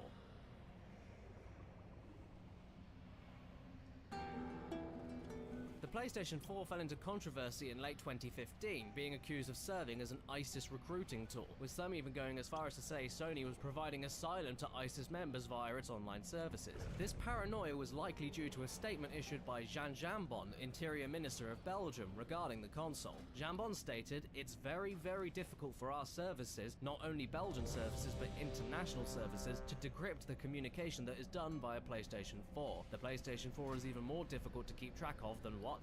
Circulating this controversy, Forbes reported that the ISIS terror attacks on Paris in November 2015 were planned by members of the organization using the PlayStation 4's messaging features. This report seems unsupported, however, as there is yet to be any confirmed link between the Paris terror attacks and a PlayStation service or product. Forbes later amended the article with a short preface that read, "It has not been confirmed, as originally written, that a console was found as a result of specific Belgian terror raid." Minister Jambon was speaking about tactics that he knows ISIS to be using generally. Sony responded to the controversy saying, "We take our responsibilities to protect our users extremely seriously, and we urge our users and partners to report activities that may be offensive, suspicious, or illegal. We are committed to taking appropriate actions in conjunction with the appropriate authorities and will continue to do so." But perhaps the biggest controversy regarding the PlayStation 4 relates to its built-in augmented reality app known as the Playroom. This application shipped with all PS4 consoles and uses the PlayStation camera to allow players to interact with virtual elements superimposed into their actual room. Some users discovered that by using this application, they could broadcast the room itself to sites like Twitch and Ustream through the PS4's live streaming features. This has allowed for more controversial streams making their way to live streaming sites, which, although uncommon, have included nudity, sex, drug use, and other incriminating activities. Despite any controversy or software setbacks, though, the system has sold over 14 million units. Even more impressively, over 1 million PlayStation 4s were sold in just the first 24 hours of the system's release. This makes it the fastest-selling video game console in history. The PlayStation brand as a whole has done remarkably well, and to commemorate the 20th anniversary of PlayStation, Sony created a PS1-styled grey PlayStation 4. Only 12,300 of these consoles were created. There were also close to 1,500 PlayStation 1 games released in North America between 1995 and 2004. And if all of these games were copied off their discs, they could all fit comfortably on the PS4's default 500GB hard drive. Today we'll be looking at lawsuits related to Sony's PlayStation brand. Right. When a computer boots, the system will always rely on a BIOS, the firmware that comes installed on a motherboard which initializes the entire boot process. This is a pivotal part of any game console, as it details how the hardware inside the system is used. The BIOS of the original Sony PlayStation was once at the heart of a legal battle that had repercussions still relevant to this day. In July of 1998, a company known as Connectix began developing an emulator for computers known as the Virtual Game Station, which would allow users to emulate PlayStation games. To assist with development of their application, the team relied on reverse engineering the console's BIOS, directly copying Sony's original code and developing the emulator of the console's hardware around it. They would replace Sony's BIOS with their own code at a later date before making the software available to consumers. Sony's BIOS would effectively be used exclusively for the purpose of their own reference, and not for a public release. In September of the same year, Connectix had made headway with their emulator, and the company decided to reach out to Sony for technical assistance. Aaron Giles, who worked for Connectix, recalled, "We naively decided to approach Sony Computer Entertainment of America about licensing their BIOS and getting some sort of endorsement. We demonstrated the A-list title, Crash Bandicoot, running on an iMac. Then the CEO asked if our emulator would run any game at all, and we nervously said, of course, knowing full well that we had not had time to verify the hundreds of available games. He walked over to the bookcase and picked out Ridge Racer, a game we had in fact spent quite a bit of time on. Development of the emulator was completed in December and commercially released in January of 1999. Sony saw the Virtual Game Station software as a threat to their game hardware business, so they sent the company a complaint that same month, alleging they committed copyright infringement and violated Sony's intellectual property. During this situation, Sony even received support from other console manufacturers such as Nintendo and Sega, while Connectix was backed by several software firms. Sony was awarded an injunction by the district court, preventing Connectix from copying and using the Sony BIOS while they developed the Virtual Game Station for their already planned Windows version of the software. It also prevented them from selling both the unfinished Windows version and the completed Macintosh version. Not only that, but the court impounded Connectix's copies of Sony's BIOS, and all copies of their work which was based on it. Connectix appealed against the decision, with the US Court of Appeals for the Ninth Circuit reversing the earlier decision in the company's favor. The court ruled 3-0 on whether Connectix's copying, referencing, and reverse engineering of the PlayStation firmware was protected by fair use. The court looked at a similar case between Sega and Accolade in 1992, which decided copying of software for the sake of reverse engineering fell under fair use. Each of the 4 components of fair use were considered individually: the nature of the copyrighted work, how substantial the code is and the quantity of it used, the purpose of using it, and the effect the action had on Sony's potential market. The reversal of the district court's rulings on both copyright infringement and trademark tarnishing lifted the injunction against Connectix. The company immediately motioned to the court that Sony's lawsuit should be dismissed. After Sony failed to appeal the case with the Supreme Court, both companies settled out of court a year later. In March of 2001, Sony bought the rights for the Virtual Game Station and had it discontinued in June the same year. Connectix closed their doors 2 years later, a very similar situation to that surrounding Bleem, a commercially released PlayStation emulator for the Dreamcast. Advocates for video game emulation ascertained that this case holds merit and continued relevance, as it establishes console emulators within the United States as legal, and that the act of reverse engineering falls under fair use. It isn't just Sony who takes others to court, as they themselves are often in the position of being accused. In 2005, Frosty Treats Incorporated accused the technology giant of infringing their trademarks, not just in using the phrase Frosty Treats in the Twisted Metal series, but also similarities between their character Sweet Tooth and the ice cream vendor's Safety Clown. The Frosty Treats company have ice cream trucks which feature both this phrase as well as the clown in question, used to guide children towards the back of the vehicle. In Twisted Metal 2, the crazy clown character Sweet Tooth drives an ice cream truck of his own, also featuring a Frosty Treats logo.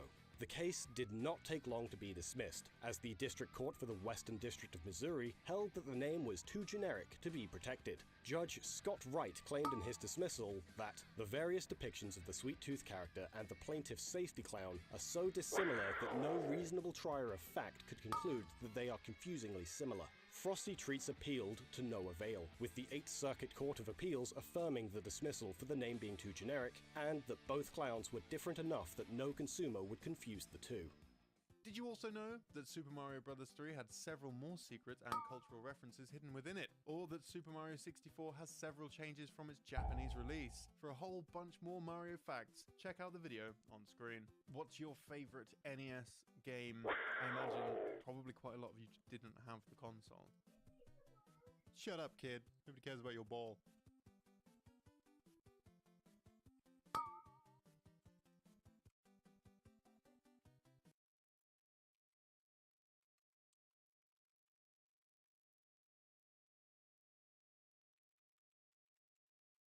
Okay, I should not be top DPS. Like legit, I should not be top DPS. This is fucking stupid. I don't have any gear.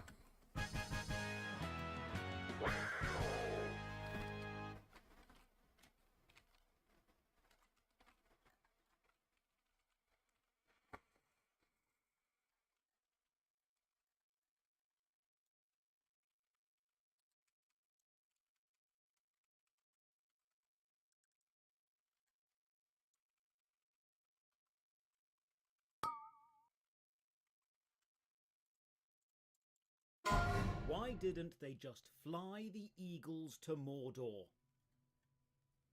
Right, now there are thousands of people writing angry comments. Let's play Lord of the Rings online. Join me as I adventure through the lands of Middle-earth, hunting bandits around Bree, waging war on the wargs of the wood, and then showing Elrond my balloon. Truly the stuff of legends. Also, you can play as an orc, which sounds fun, but is actually rubbish. Ladies and gentlemen, welcome. I'm Josh Strife Hayes, and this is Worst MMO Ever, a show where I play every MMO I can find in a journey to find the worst. Drop a like on the vid or sub to the channel for more MMO stuff. Ring the bell for all the future notifications. And as usual, a massive thank you to all the supporters on Patreon and Twitch who keep the channel alive. More on how you can support at the end. For now, let's begin. Lord of the Rings, one of the greatest adventure epics ever written. It's up there with the timeless classics like Treasure Island, Around the World in 80 Days, or Morning's End Part 2. And after the record-breaking success of the films, it seemed only right it would eventually get an MMORPG release set in Middle-earth. Now, Lord of the Rings Online has been out for quite a while, releasing back in 2007, and while it's never quite managed to break into the top MMOs, it's remained consistently popular with a hardcore player base all this time. And now it's on Steam, and actually giving away a surprising amount of content for free. So let's give it a go. It does, however, seem so focused on giving away content it forgot to give away the desktop icon when you download it from Steam, so we launch this bit of paper with a folded over corner and then get started. The first thing you see is a full screen advert for the cash shop, not the strongest of starts. Character creation, 7 races to choose from. Some classes are only available to certain races, but in a really nice touch, each race has an optional intro movie you can watch which describes their history and a bit about them. Men and women of Beorn's line possess the power to take the shape of mighty and fearsome bears. As their wrath increases, so too do the strength and capabilities of their animal forms. Calling the mountains and hills home, the dwarves are a sturdy folk. Dour-handed warriors, but also crafters of great skill. The age of man is fast approaching. The chosen of a higher power, men dominate the lands of Middle-earth. Now, regular viewers will know that I'm a crazy, out-there, adventurous guy, and I really like to push the boat out with fantasy races whenever I play crazy MMORPG games, so I'll play a human male. For class, again, you've got movies for each one. The captain is a masterful leader, a commanding presence who strengthens her allies, but she is also skilled in the use of arms. Her battle cries strike fear into the hearts of her enemies, while her allies rally to her banners of war. To continue my random, zany character, I'll make this playthrough even more interesting, and I'll go for Man with Sword. Right, now to pick a name and we'll be off. You cannot have that name, as it appears to be gibberish. Wow. Thanks, Lord of the Rings Online. I'd like to point out that Celeborn in High Elvish is teleporno. But yeah, Josh Strife Hayes is dumb. Finally find a name it accepts, and oh hey look, there's an option to manage player-made plugins. I like that. I won't use it, but I'm a big fan of accessibility and customization, and to see they officially endorse and support you playing how you want to play, that's nice. Start the game and we are in a bandit camp. We've been captured, but don't worry, the Ranger Strider is there to help us break out. WASD to move, space to jump, and oh god, the movement feels floaty. There's like a slight acceleration and then slow down stop with every movement, like you're pushing a heavy cart through a big marshmallow. A and D also turn instead of strafe, which just won't do and should be illegal. So how easy is it to rebind keys? Oh, it's extremely easy. Awesome, good job. Strider fights some bandits and we get tutorial boxes explaining everything and then told to pick up the guard's equipment. Right click to interact, I opens the inventory, C is the character sheet, right click to equip. It's standard stuff so far, but it's explaining it step by step with a narrative driven context reason to actually encourage the choice. This is nice. We fight Strider for some combat practice and right, there's no getting around it. This is clunky. It's janky. We'll see how it is as we play more. Run through this portal to the outside and now more reading. There's a lot of reading in Lord of the Rings Online. It very much follows the classic RPG school design of paragraphs of description and in-depth history of absolutely bloody everything. Kind of like Lord of the Rings the book. Kill some enemies with auto-attack, have experience explain, and then get told to find Celadine, another captured prisoner. Now, the combat may be clunky, but the fights are short, and the few skills I do have feel important because you only have a few of them, and I can see the substantial increase in damage on use, or reduction in damage on defensive stance use. And the music is just absolutely top quality.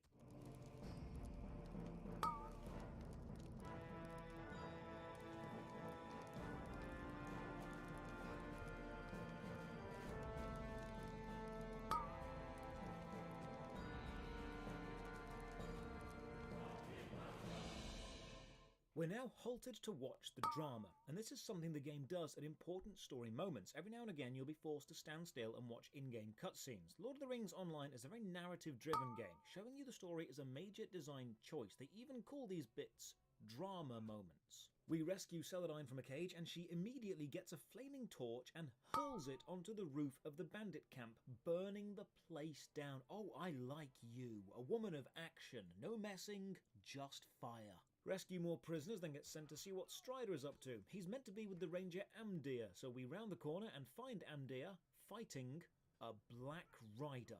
And we can't help because the gate is locked, so we are forced to watch as Amdir is stabbed. And then the flames of the burning camp drive the Black Rider off. Strider asks for our help to get Amdir to safety, and we can finish the quest now or later. Now, finishing quests sometimes graphically changes the world, so you're warned to do everything you were doing before moving on, as you may lose some optional story threads. So we set off, and there's a cutscene. Wounded by a Black Rider, the ranger Amdir escaped with his charges into the wild, making his way back to the village of Archet. There, Captain Brackenbrook, a retired sellsword, has allowed Strider and his companions to stay and take respite from their cares. Now we're in a new village. Let's just get our bearings. The minimap is fine. The world map... Okay, we have a world map, but it's a little bit low resolution. It feels stretched, like trying to play an old Windows 98 game on a modern monitor, but it is serviceable. It'll do for now, but improvements could be made. There is even a tick box for quest guide, so more optional playstyles. Nice. So quests in the game show up as 3 possible icons, both on the minimap and above the NPC heads. A golden ring for side quests, a flaming ring for the epic quest lines, and a ring with a quill through it for additional info you might find useful. And when you accept a quest, you can see the suggested level, in this case 1, and team size, in this case solo. And if you do accept a quest, your journal will record all the info about that quest, including a full history recap of who you spoke to and what they said. And this is a really good journal system. Now, it doesn't have everything, like locations you accepted the quest in, or where it wants you to go, or arrows pointing to stuff, but it does provide enough information for you to work that all out. Talk to some local people and get told you can edit your inventory layout. Oh, that's cool. You can switch around the available storage space in the different bags that you have. So we get given some armor, and the stats seem pretty grounded and understandable for now. Just a simple armor value. Hopefully this won't suffer from power creep too much. We have a chat to the local Captain Brackenbrook, responsible for defence of the village, about the bandit attack we were captured in. He tells us to talk to the locals to assess the reality of a bandit threat. So we do, and everyone actually feels fine, and they think we're overreacting. Now, I really like this because it has completely subverted my expectations. In most fantasy stories, you'd be immediately believed on account of being the main character, but here the locals think you are lying and they demand proof. It immediately makes me feel insignificant in a good way. I know there's a threat, but I need proof beyond my own word, because until I've proved myself, my word has no weight. So Strider tells me to go and speak to the skill trainers and see what they think. And oh, this is a small but lovely touch. The skill trainers aren't just stood around waiting for players to talk to them, like boring mechanics. They're actually training other NPCs like living beings. The brawler is punching, the ranger is shooting a bow. This feels like a training camp. So we show this combat dummy who is boss and get a choice of new weapons: Great Axe, Great Sword or Warhammer. The DPS is the same on all of them, but the effects are different, so it's a case of setting up a playstyle and not just choosing the bigger number. Now, Amdir is still suffering from a minor case of being very stabbed, so we need to go and find some medicine, and this means travelling to the wolf-infested forest. And when I leave the village and step into the countryside for the first time, I feel genuinely adventurous. Lord of the Rings Online is indeed old. It's got clunky combat and some of the quests are a novella worth of reading. The graphics and textures aren't the highest quality and some of the upgrade paths and systems are overly complicated, but the moment-to-moment feeling of exploring in this game is fantastic. The music is brilliant. Composed by Chance Thomas, this game's score has been nominated for multiple awards. The entire soundtrack is, without a doubt, a sublime piece of video game art. Now this dude, Calder, tells us if we're going to hunt for medicine, we should also kill the wolves at the local ruined folly. And if we're going that way anyway, check the top of the ruins for the source of the wolves, if we'd be so kind, please and thank you. And oh, the world map has Questuron showed as a coloured overlay, and you can manually change the colours. What a small but lovely touch. Now, fighting the wolves is again dividing. On one hand, the combat system feels janky, with attack distances not easy to see, auto attack not the easiest to begin because there's a slight delay on every input, and the ability queue system sometimes not responding fast enough. But on the other hand, I do feel my choices are having substantial weight on the outcome of the battle. Killing enemies also gets you loot, and there's a little area loot icon so you don't miss anything, and this loot lasts in your area claim box for about 1 hour, so you can just zone out and enjoy the music and kill stuff and then pick everything up when you remember to do that. Is there fall damage? Oh, interesting. No damage, but injury. A debuff making you move slower for a while. That's a nice way of doing it. Got all the medicine, killed all the wolves, so I go and check the top of the folly as Calder asked me to, and an assassin jumps out saying Calder sent them and we need to die. What the hell, dude? So we deal with them and then go and ask Calder some questions. Questions like, Calder, why are you trying to kill me? It seems Calder is a member of the local bandits and he's planning on attacking the village, but he's also good mates with Captain Brackenbrook, and he doesn't mind telling us this because he knows the captain will never believe us. Oh, the plot thickens. Using pre-existing interpersonal relationships between NPCs to make our job of exposing treachery harder? That's quite nice writing. So we question a captured Blackwalled bandit and he confirms that yeah, Calder is involved, but this is still not enough for proof. So we are sent to check on the farms to the south and see if they know anything about the secret bandit attack plan. Now obviously I want to save the village, but more importantly, you can see the quest rewards as you accept the quest, and this quest gives me a cape, and in any MMO, once you get a cape and some shoulder armour, you know you have made it. On my long run to the southern farm, and believe me, there is a lot of travelling in this game, I try to use the global chat to say hi, but it's level locked to prevent bots. But you know what's not level locked? Claiming my free silver hobbit gift. Oh good, free gift systems so I can fill up my very limited inventory with random crap I don't need or understand.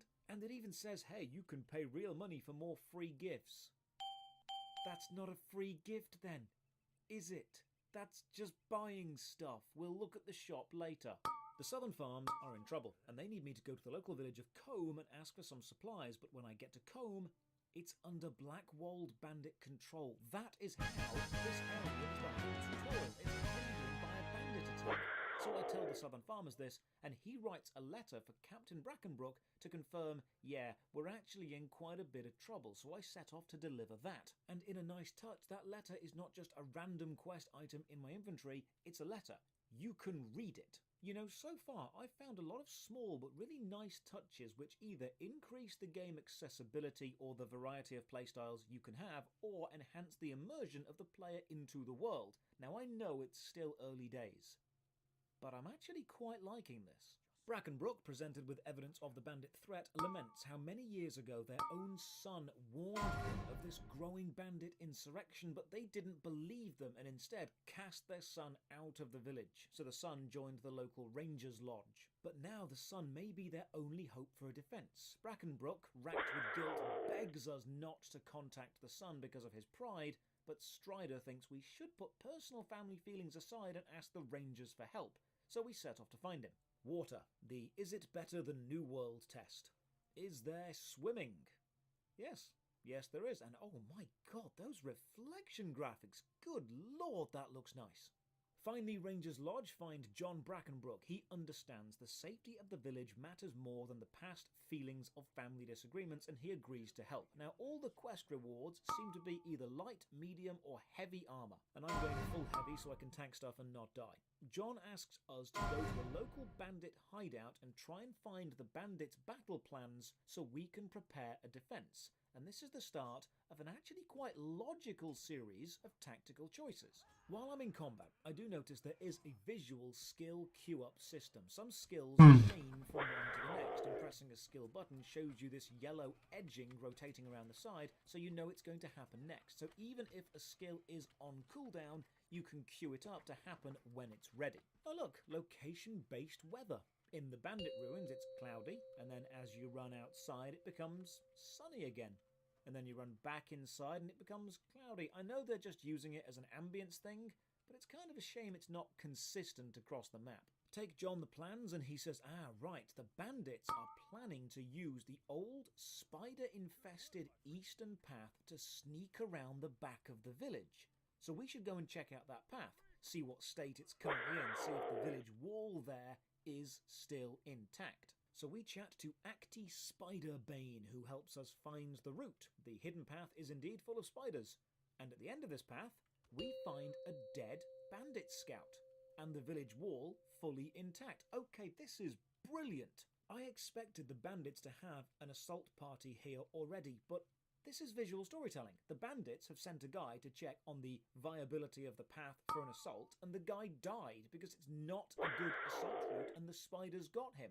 Which means the bandits don't know this is a bad idea. So we tell John this route won't be good, but the bandits don't know this, so he decides, right, we'll set up a small ambush at the end of this spider path, so any bandits which do try to use it will be caught between rangers or spiders. This is a good plan. We are warned that finishing this quest will end every other side quest we're on because this is the last tutorial quest, but I am so invested in this village defense story. Let's do this right now. So the bandit siege has begun. The village is on fire. The bandits are swarming. Let's fight. We rush through. We meet Ulti again and we team up, and eventually we reach Captain Brackenbrook, who has a brief but emotionally intense reunion with his son. And then we all work together to defend the village from the waves of bandits until the traitor Calder shows up again, flanked by two psychic Cargul. And their presence prevents us from moving. Now Calder, with the promise of riches and power, kills Captain Brackenbrook, forcing John, his son, and when the Cargul lose, the psychic domination effect ends and we fight back. We win. And then there's another cutscene. With the Black Wolves' attack foiled, the people of Archet have begun to rebuild. Yet not all hurts are so easily mended. The fate of the Ranger Amdia remains uncertain and may have dire consequences for Breland. That was a lot darker than I was expecting it to be. We now get a milestone skill, which lets you teleport to the connected village, and you can link your milestone skill to whatever new village you visit. Think of it like a Hearthstone. We chat to John, who's understandably distraught after seeing his father killed right in front of him, and we get the next quest. Go and bury the dead. Okay, that whole village bit was an intro, and as far as intros go, it's really, really good. I feel pretty confident in my abilities now. I have a basic understanding, and I feel ready to go and explore. This was good pacing. And the fact that we're in the same village, but the whole thing is charred and burnt down, this is really impressive. So I start burying the local dead, and I get told that some coins have been sent to my wallet, and I can open the wallet with B. So I open the wallet, and there it is, a big button. Mithril coins. Okay, Lord of the Rings Online, let's do this. What's the shop like? The in-game premium shop actually opens in a browser window, and it is extensive. Want to gain experience faster? Not a problem. Want to stop experience gain altogether so you can continue your PvP levels? That's fine. Want to just buy a level boost? Yep, it's all there. You can even buy the new class and... hang on, what's this? Monster classes for the monster versus player mode. Oh, I'm definitely checking that out later. So most of the shop is extra game content, either massive expansions like the current Fate of Gundabad or smaller local quest chains, packs which add around 40 to 70 quests to a specific map or area, and content packs vary between 1,000 to 3,000 Lord of the Rings Online points, and 40 quid will get you 9,000 points, so it's not unaffordable, but it is abusively priced to mean you'll always be slightly over or slightly under what you need. But there is a hell of a lot to buy. You can spend 3,000 points to make your horse go up to 78% faster. You can buy a Tome of Defense to increase your defense for a short time, same with speed or outgoing healing or attack. So yeah, there are just a ton of straight up temporary stat boosts for sale. If you're struggling in a raid or a dungeon, not a problem. Drop some cash, boost, win. But I did mention at the start that they're giving away a load of stuff for free. Now, back in March, they decided to make all of the older expansions part of the main free game. And if you're a monthly subscriber, you'll get access to a load of the smaller quest packs. You only really need to buy the latest main expansion. And as we'll see later, there is a way to do this using in-game currency. It's actually a really decent amount of content for free. It's just a very overwhelming, very pay-to-win shop. And while browsing the shop, I died. Now, you can revive where you are or go back to a stone circle outside of town, and reviving where you are does have a cooldown, so I get back to my burying bodies quest. You know what I like? You're not the chosen one. You're not destined to be great, you're not magical or special, you're just an adventurer helping out. You were in the right place at the right time and you did what you could. And if people do come to see you as a hero, it's because you chose to do heroic things. Not because of some predestined birthright or immutable prophecy. Your rewards are of your own doing.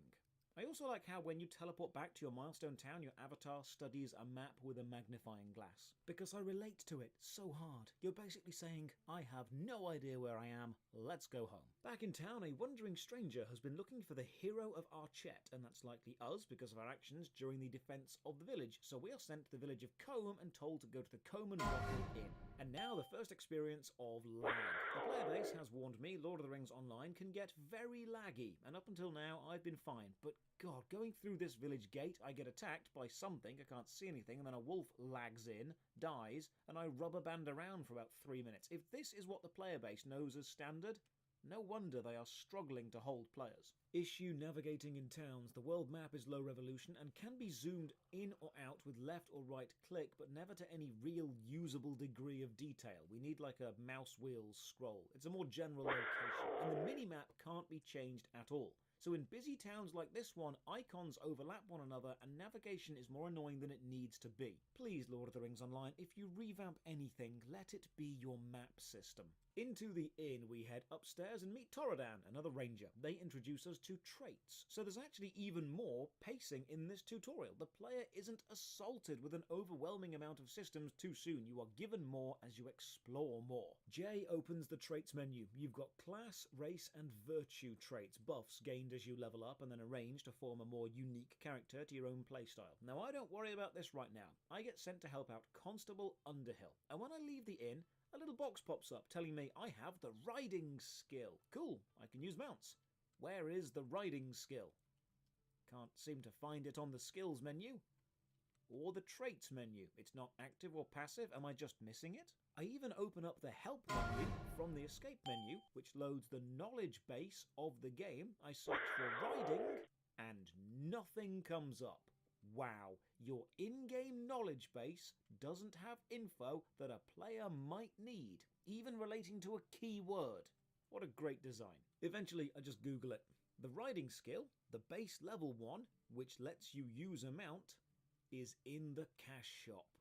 Now bear in mind, you have a mount in your inventory for free, but you can't use it. That's terrible. A pop-up telling you you can buy riding, but you do literally need to buy riding. Now, as I play more, I do discover this system isn't as bad as it seems. You can use in-game currency, but consider for a moment that a new player gets to this point, Googles Lord of the Rings Online riding skill, and gets told, yeah, you've got to pay real cash for that. That is a quit moment right there. Constable Underhill says the Blackwalled bandits are defeated but not gone completely, and he thinks there's a spy remaining and supplying them in the village. So while we go and hunt that spy down, let's have a read of some reviews. It's really good. When I first picked up this game about a month ago, I didn't expect to like it half as much as I did. I just wanted to dip my toes into an MMO I hadn't tried before, but what I ended up with was a world where I wanted to linger. I admit I don't know how well the atmosphere would translate over for someone less familiar with Professor Tolkien's work, but I think the moments that made me stop and just want to linger in the scenery don't require that much connection to the lore. The gameplay turned out to be neatly adjustable to various playstyles. I picked Hunter as my first class and wasn't disappointed with all the fast travel options it offered and the DPS, but I think at this point I've read people calling a good half of all the classes their favourite for solo play, which I think says a lot. Couldn't get into it.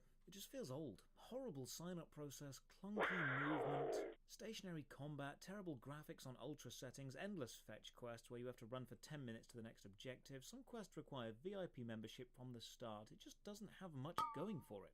The best way to experience the world of J.R.R. Tolkien outside of the books. The graphics are a bit dated but serviceable, and it runs well on older hardware. The cash shop is less predatory than most free-to-play titles, and the game can be enjoyed without spending money, although earning premium currency in the game is limited. All in all, I highly recommend giving it a try, even if you just take a pleasant stroll around the Shire. Want to assist the Fellowship of the Ring on their journey to Mount Doom? Want to explore Gollum's cave in the depths of Goblin Town? Want to help find Bill the pony after Sam released him outside the mines of Moria? Then I highly recommend for the story aspect. Just discovered if you zoom in, you can play in first person, journeying through a densely packed, foliage-filled forest. I am really surprised at how nice the general ambience is in Lord of the Rings Online. Find the bandit camp, run in screaming, and get killed very quickly. Now, as a captain, I can summon a banner-bearer pet. I assumed they would fight by my side, but no, they just stand there cheering me on. You're about as useless as Faramir. Your health, by the way, is called morale. This is why you don't die. You just run out of morale and give up. So I kill some bandits, and I seem to be completing a deed.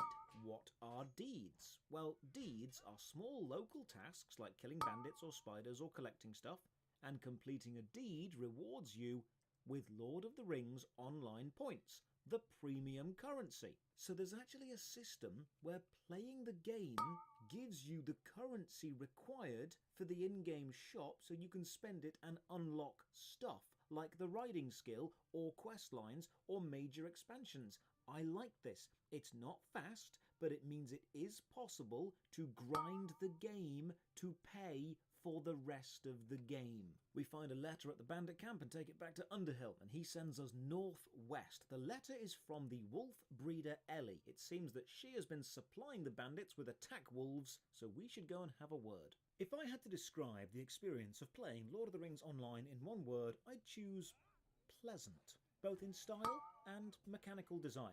On the style front, it's not stunning, it's not genre-definingly incredible, but it's not offensively bad. It looks good, it sounds great, it plays acceptably, and the moment-to-moment feeling of being within this rather well-crafted world is very enjoyable because of all of those styles combining really well. It is a pleasant world to exist in and explore around, and then the mechanics of the gameplay and the small touches all add up. Movement is floaty, but you get used to it. Combat is janky but serviceable. The inventory is nicely laid out, and the character profile contains enough details, and the quest journal has enough info available at a glance. There are very few design choices in Lord of the Rings Online bad enough to make a player want to stop playing.